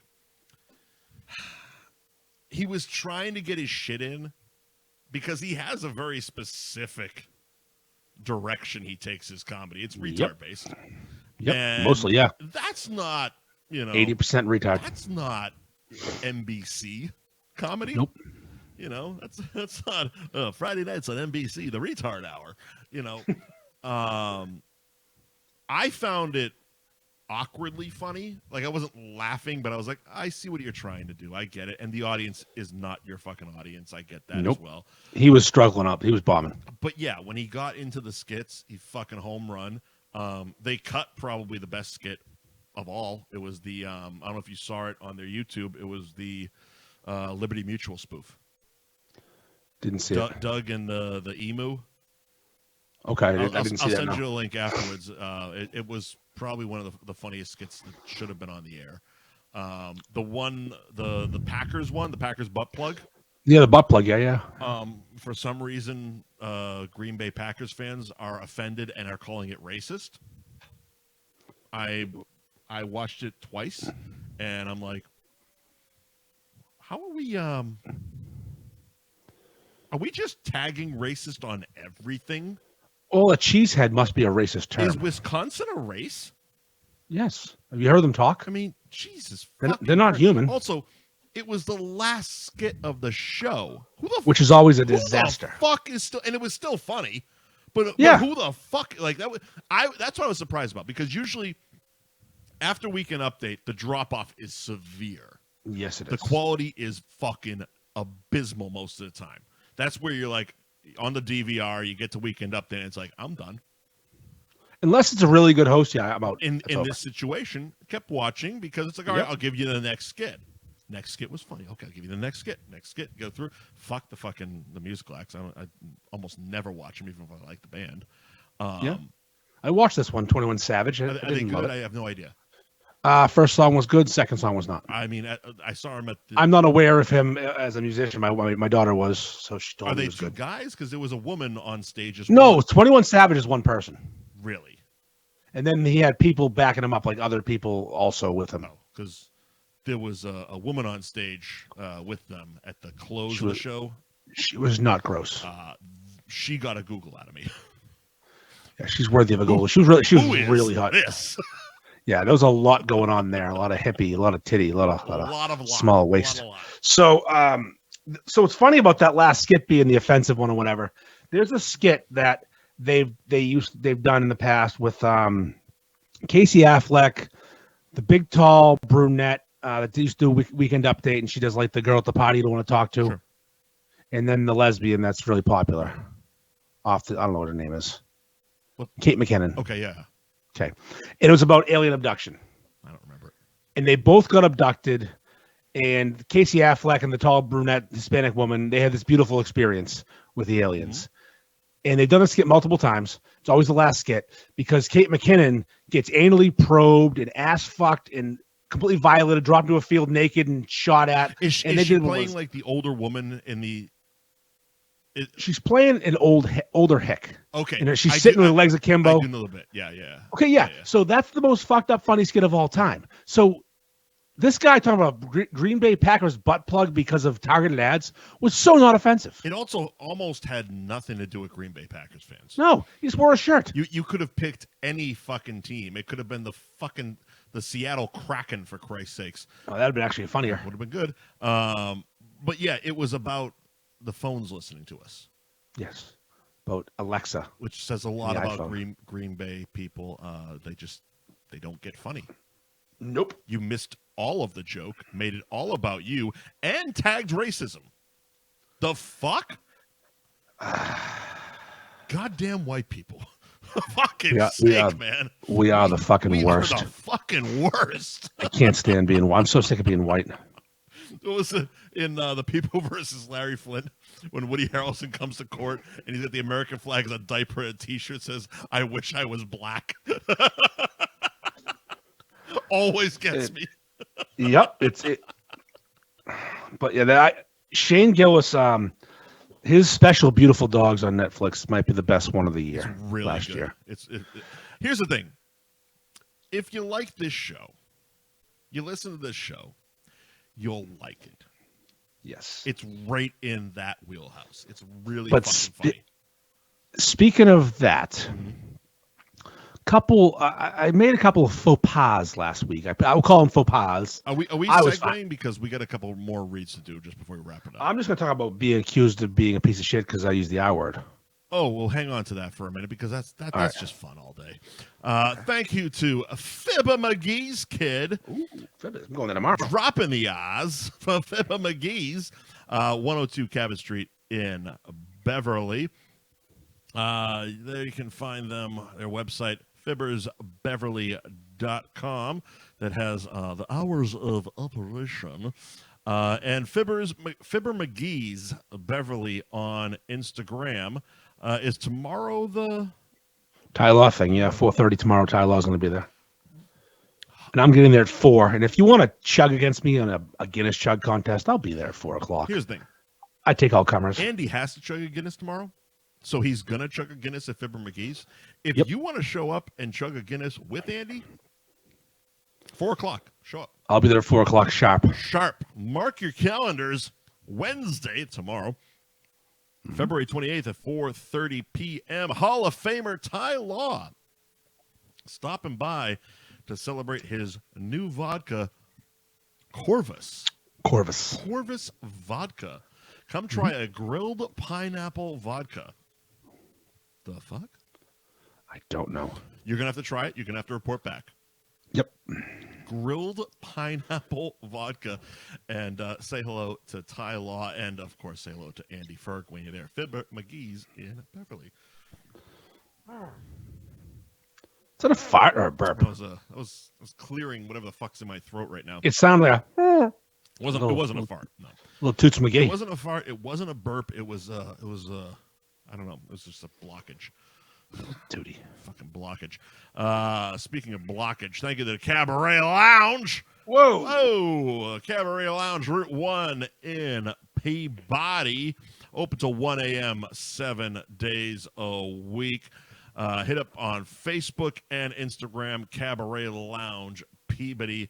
Their Instagram story shares the ladies that will be either bartending or performing at the Cabaret Lounge that evening. And Harambe follows every one of them. Every fucking one of them. It's become hilarious because it's like, okay, she's cute. Click. Let's see her page. Followed by Harambe. He gets around. The bartender. Click. Followed by Harambe. Her. Click. Followed by Harambe. Harambe follows every single employee. Even the weird guy out back. Even the fucking jizz mopper in the back. Yeah, he fucking right. He follows him at the Cabaret Lounge. Again, Route 1 South in Peabody. Cabaret Lounge Peabody on Instagram. And Tuesday, March 12th. Mark your calendars. Don't mark your calendars. Just show the fuck up. That's right. Show the fuck up. Because your boys are doing a live F Buddies podcast from the Cabaret Lounge. Let's get our producer over there to scout the place. Seriously, you really need to. He really needs to sack the fuck up. Seriously. And welcome to the program. Brand new sponsor, Bella's Roast Beef in North Andover. 1211 Osgood Street in North Andover. Open every... Oh, I know someone who lives near there. So do I. Oh, okay. So do I. Don't worry. We're paying a visit. We're paying a fucking visit. Fuck you. Fuck you. Bella's Roast Beef in North Andover, 1211 Osgood Street, open every day except Sunday. You can find their hours on the website, bellasna.com, and hit up the gram, Bella's Roast Beef. All right, so I said we were going to talk about it during the ad read. What the fuck is the Professor? It is a 24 ounces of thinly sliced tender roast beef on a giant onion roll. Serve the way you want it. It costs $24.95. It's a fucking monstrosity. Wildly reasonable, actually. Yeah, for that much beef. For the size of it, yeah. Yeah, it's a monstrosity. I don't know how people are eating it. Yeah, because it's too big for a plate. Like a large pizza tray is what they serve a sandwich on. Two of our sponsors right now are serving roast beef sandwiches, one in a pizza box, one in a fucking pizza tray. We're all gonna die. I don't get it. It's a monster. It's named after Harry's father, whose nickname was the Professor of Beef Professor. And it's not even a challenge. It's just a sandwich. Get it for lunch. It's just a fucking sandwich, and it's not like you eat it. It's free. No, you pay for it and you eat it if you want. And people in the group have had it. I've seen it. That's where I first saw it, and I went to their Instagram. It's been reviewed a handful of times. Yeah, I think Hammers and his dad actually had him. Hammers, his dad, Petros, Michael Rue. Those are the four I can think of off the top of my head. I would never. It's a monstrosity. I even attempt it. That's the fucked up thing, because it's like I'm not up there enough. I feel like I almost have to order it. I don't eat that kind of food. I can't eat that much food. I can't do it. But I get my fatness from drinking. It's like a massive fucking brand new onion roll. Yep. Shit. It's something. I love the evolution of the insanity. With these fucking sandwiches, it's phenomenal. It used to be back in the day, you get a fucking $6 sandwich with skimp bullshit. Now you're getting a $25 fucking monster on a custom made onion roll served in a pizza tray. It's fucking insane. It's the world it's all happening right now. It's great. And honestly, I love how Harry's leaning into all this shit. Oh yeah, he knows. He's very smart. Like he's fresh onion roll. Get the boys in. Every picture he's fucking taking, he's wearing a fucking crown. Yep. Dan Connor in the back with him. Hanging dong. Dan Connor. You meet Dan Connor, you're pregnant. The other day I dodged a pregnancy. I saw him last Thursday. I was like, don't go near my wife. What was last? See if you get her pregnant. It was a bunch of folks met at Double Ball. Yeah, Chibok's birthday. Yeah. It was actually pretty good time, and I secured a sponsor for Ferg Fest. Oh, nice. Arrows Sweeping. Street sweeping company and snowplow company. Oh, very nice. They sweep the fucking streets, I guess. I don't know. Was he just there, or were you? He was there with Shabak, and he's part of that crew. Played in the golf tournament, and we were talking. And he's like, "Yeah, I'll sponsor." I said, "Oh, cool. I like money." In the Facebook, when the fuck is Ted opening in Peabody? When he goddamn gets around to it? So soon. What? So soon. It should be any day now. I'm gonna take a ride by tomorrow and walk in, because I'm not really doing much tomorrow. Keeping you awake here, buddy? I'm fucking tired, man. I worked today. We all worked today. I took a nap. Yeah, I didn't. I worked. What do we got? Let's think about this, Michael. We could go Wendy's with their surge pricing, which is complete cunt behavior. Mm-hmm. We do have a fuck, marry, kill. What can you start for a couple minutes while I piss? We can do Wendy's. You want to start Wendy's and I'll jump in? I'll start Wendy's. Okay, go ahead. All right, so Wendy's is proposing a price change in the way they price out their food. They're going to the Uber Eats or the Uber/DoorDash model, where the later it gets, the busier it gets, the more it costs. So if you were to go to Wendy's at like 11 o'clock in the morning on a Wednesday, your meal would cost $10. But like dinner time on a Friday when all the fat fucks are trying to eat Wendy's, it's going to cost $14. And they're going to use artificial AI. What's the artificial intelligence to determine what the pricing should be based on how many people are ordering food. It's such fucking douchebag behavior to allow how busy you are. I get it with Uber. Like if you need a ride and there's less vehicles on the road and there's more of a demand, you raise the price because you have this demand. But you're slinging fucking square cheeseburgers that will just fucking cook the burgers and shut the fuck up. You don't need to do this weird surge pricing where you're gonna fuck me harder. Fast food's already expensive enough. What's a Big Mac meal cost now? $13 fucking dollars? Or even like a Dave's number 2 meal. Instead of being 13, now it's 15 because you're busy. No, fuck you. Listen, I'm all for giving people a living wage, and $15 an hour minimum wage is great. But this is the comeuppance we get. Because you wait so many fucking years to give minimum wage workers a raise. Now there's this huge overcorrection or just correction, and these businesses aren't making the money they were making. So now they fuck the consumer with this surge pricing bullshit. It's so fucking dumb. Like fast food should be cheap. Wendy's should not cost the same as Five Guys or Chipotle or Qdoba. It's garbage food for garbage people like me and Mike. We shouldn't be paying extra money because you're fucking busy, Wendy, you dumb cunt. Hey, Mike. Hey. So yeah, I was just complaining because have you mentioned how terrible Wendy's food is? It is now. It's actually really bad now. It used to be so good. I can't remember the last time I actually went to a Wendy's. It might have been pre-2010 at the least. Yeah. Oh, I can remember the last time I was at a Wendy's. Well, I didn't go there. It's when I DoorDashed Wendy's to the Golden Banana. Well, that works, yeah. And asked the guy for a ride home. That was only a year and a half ago. Holy shit, yeah. A year and 2 months. No, so Wendy's, yeah, they're doing the surge pricing thing. So if it's busy, you pay more. Bullshit. For your crappy food. It's complete bullshit. Now, I hadn't, apparently Coca-Cola tried this a few years ago, and it was down south, I think in Georgia, in Atlanta. As the temperature went up, the price of soda went up. Here's the thing. Because and it's been quoted in pretty much every article. They're following the motto of like Uber or Lyft. Yeah, that's what I was saying. Yeah, Uber. And that's fucking fine on those delivery apps. So like on a busy time, Uber Eats can throw a surge price at you. But if you're sitting at a fucking drive-through, you're waiting in a drive-through line. You're there. You're now inconvenienced because it's busy, and you get to the window, it's like, oh, because you sat there for an extra fucking half hour, we're going to charge you $2 more for this burger. But also with the Uber Eats and Uber and DoorDash and all those things, there's less vehicles on the road or less ability to get you food, so the cost goes up because demand's higher. Exactly. There's nowhere to supply.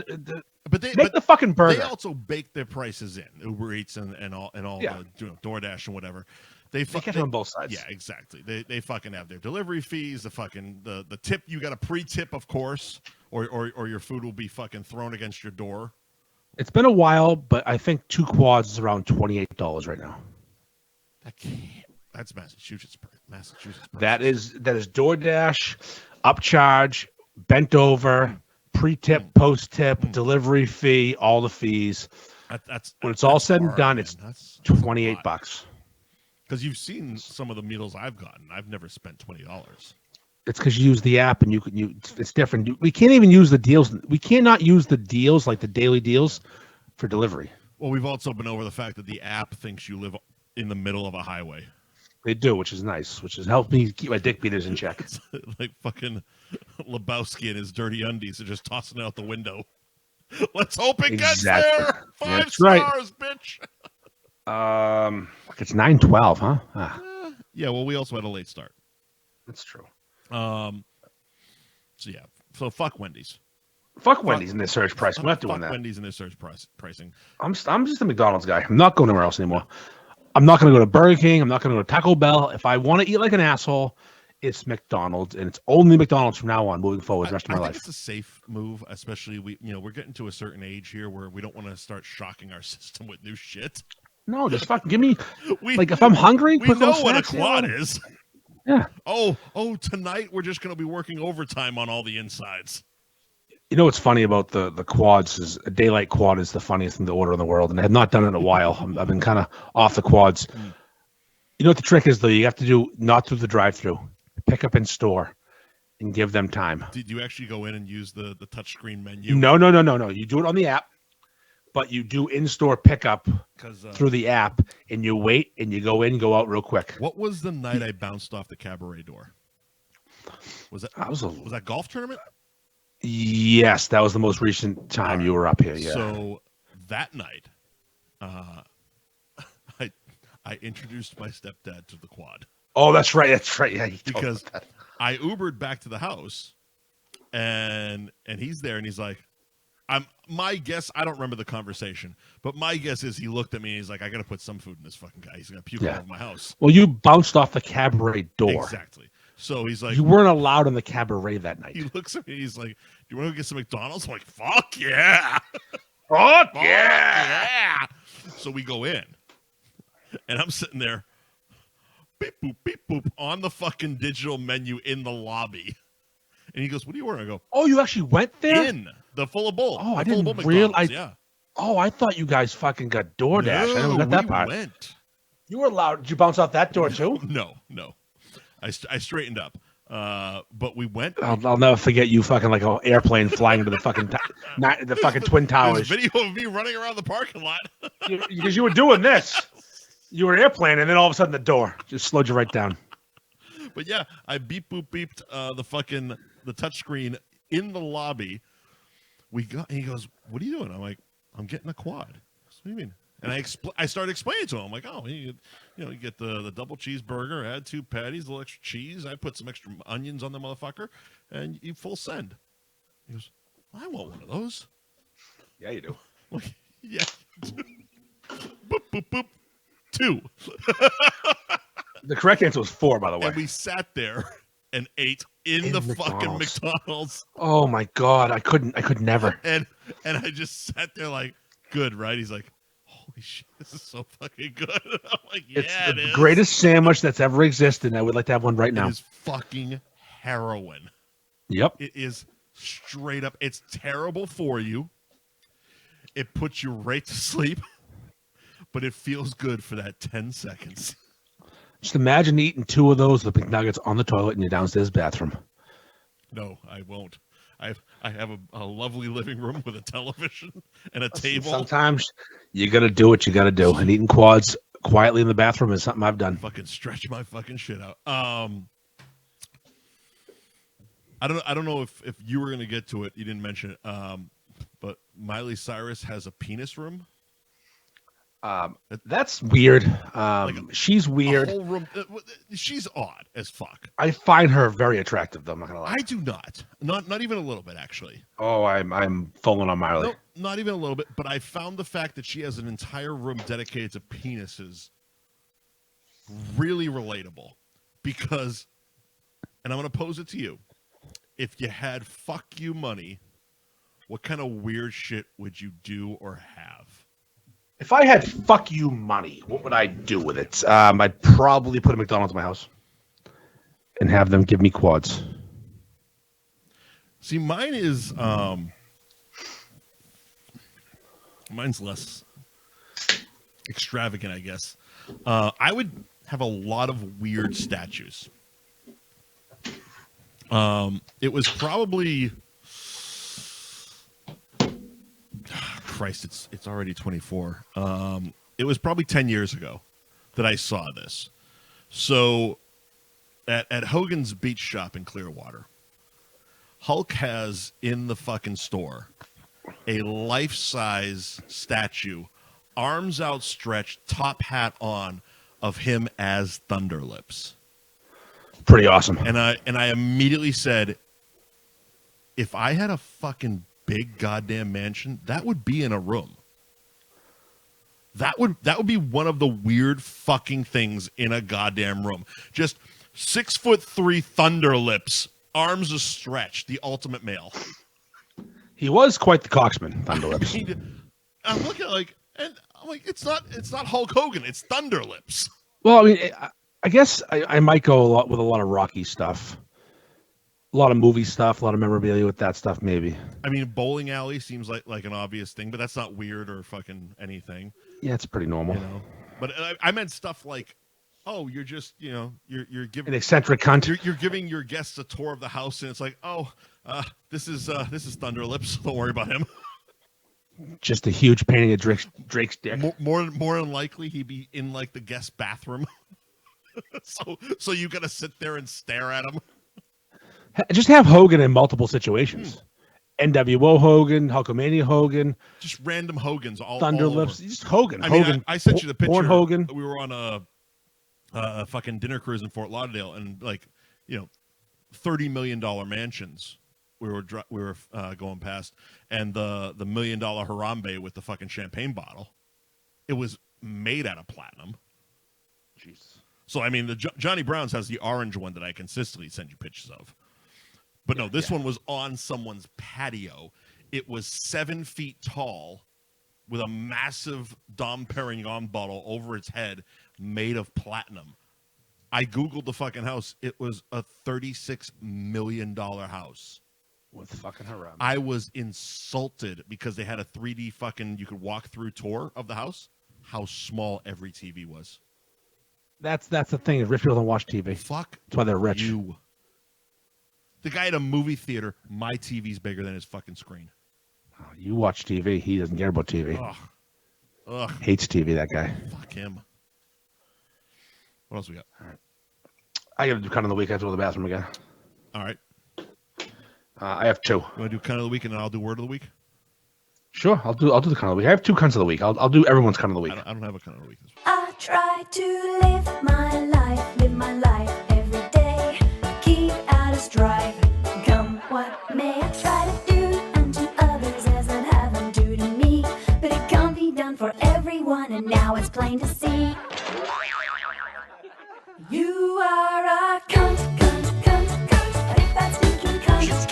Said ain't true, but he'll tell you you're a motherfucking cunt. You are a cunt, cunt, cunt, cunt. Motherfucking cunt. Everybody knows from your head to toes you're a big fat stinking cunt. It's okay. I have two. Kind of the week one. Whoever authorized the cash withdrawal from my daughter's bank account of $9,000 when she had $23 in her checking account. Mm-hmm. So that when I woke up this morning, got a text from my daughter in a full panic that her account was $8,973 in the negative. How the fuck is that even possible? What kind of moron at Eastern Bank authorized? So what ended up happening after I talked to the fraud people, they wrote the wrong account number down. So it must have been off by one number. He claimed the account number they were trying to use was very close to the one to my daughter's. Yep. How did that check get cashed? How the fuck can you take $9,000 out of an account with $23 in it and then charge her a $5 fucking fee? How retarded must you be? How is it not immediately rejected? I don't know. It doesn't make sense. You couldn't take your debit card and make a payment for $9,000 if you had $23. $9,000. My daughter has no credit, no money. Not anymore. She's 16. It's resolved, but how the fuck is that even possible? The poor kid was freaking the fuck out, obviously. I have no idea how to, like you said, I don't know how it's possible because, like, if you're overdrawn on your account and you take your fucking, your debit card or something, you go to try to buy something, it gets rejected. Yes. No, not this one. $9,000 out of her account. She didn't have fucking $23. And the worst part is she doesn't get everything yet. She's a kid. She thinks she owes the money. You don't owe the money. It's fine. We'll fix it. She has to pay it back. Yeah, so I call Eastern Bank because I'm not on the account because it's her account. I can't talk to them. So I have to call them back, conference call her in. She's only 16. You're not like... But my wife's on the account and my wife was not available. You're not responsible enough. I should have been. So I have to conference call my kid in and then verify the social. It turns out the social security number on her account's incorrect. Oh, my God. It's a fucking nightmare. Fucking disaster. And I'm like, are you kidding me? How is this fucking possible? And then, cunt of the week number 2, yeah. My wife's previous job, they gave her W-2 for 2022's taxes. We're a clusterfuck right now with our accountant at work and stuff, so we're trying to get things caught up, and we extended our 2022 taxes till this past March. Okay. gave all my account and everything. He's like, hey, listen, I don't have your wife's W-2. I'm like, oh, fuck, I don't know where it is. So I hit up her old work. I say, hey, I need my wife's W-2. They send it to me. And on her W-2, it says she paid no taxes. How's that possible? She worked in an accounting firm that did payroll. She paid no taxes. So I submit the stuff that's due that day. I get it the day it's due. Right. My accountant calls me back. He's like, you owe $6,000. I'm like, fucking perfect. I have $6,000 just waiting to spend. Expecting a refund. I owe $6,000. He's like, because your wife didn't pay taxes. I'm like, that doesn't make sense. You got all So we that submit it. Nighthawk and Dragon money. Yeah, exactly. We submit the stuff, and you have to write the check right away because we're at the exact deadline. Right, exactly. So I write the check, send the fucking money. I'm not happy. I'm like dipping into savings to cover this shit. Yeah. And then I say, I'm going to reach out one more time to my wife's old work. And I said, hey, it doesn't make sense that she didn't pay taxes. How did they not take taxes out? They did. Go on. They sent a different form. Oh, fuck. Oh, fuck. It was Oh, the fuck. W2C. That's the corrected form. It only included her wages, didn't include her taxes paid. She paid plenty of taxes. So now I have to amend my fucking taxes, and that's going to take fucking forever. how's that $6,000 coming back to you? It's no, I don't know. I don't know when it's coming ever. Because you know how quick the government is to give money back. Like $6 fucking grand just out of my fucking pocket. I have an Ireland trip coming up. I'm trying to fucking God. live my life that I can't afford that either. And these motherfuckers, and my accountant goes, they did it on purpose. Of course they did. They're being vindictive. Look, yeah, of course they did. Because she had a problem with a coworker, not a big problem, just a bit of disagreement, and they took the coworker's side and told her she doesn't have a job anymore. That's so fucking shitty. And Because she didn't leave there guns a-blazing. W-2 is not a hard fucking thing to produce. It's been a nightmare. They also were our accountant for my business and personal, and they did payroll for my company. And then she got let go, and obviously we can't continue that relationship. Obviously. We're on like year 3 of figuring this out. I'm ready to fucking go postal. Jesus. And it's just like, are you kidding me? Don't fuck with me. Right. But you have my taxes. Right. So I can't even like write a bad Google review. I can't do anything. Because you have me by the balls. Until you don't. You won't always have me by the balls. Can't write a bad And then- Google and- review. And then we go to the fucking mattresses. Jesus Christ. Start naming names. Oh, fuck. Motherfuckers. I'll do the word of the week. I'm fucking pissed off on that piss. You gonna piss? No, you can do. I'll finish the Because show. we still got fuck, marry, kill also. We are getting all this stuff. It's like fucking 9:30. Come on, man. Do the show. Listen, I got to fucking piss. I got a gout foot. Fourth hole. Word of the week. All right. 9:26. Finish the fucking show. We started late. It's not my fault. It's not your fault. All right, we'll skip fuck, marry, kill to next week. Oh, we'll go next week. All right. The fourth hole. Fourth hole. The fourth hole. A phenomenon where a woman has just the right amount of fat on her ass and thighs that when she stands upright, a fourth fuckable hole is created where the butt cheek and the thigh meet. And I read a conversation between Jeff and Leo of the Corinthians. Ooh. That girl last night was so thick that she had a fourth hole. Damn, that must have felt nice. Jeff and Leo. Those are virgins. The fucking you could- quotes, the names they pick to read the black voices are so white. It's fucking hilarious. What's also weird though, like you could also fuck the back of a knee if you're a weirdo. You can fuck a couch too. Mouth, vagina, anus. That's the holes. What are you doing? I mean, You're fucking a girl's yeah, creases. it seems like a fucking the fourth hole is an accidental hole.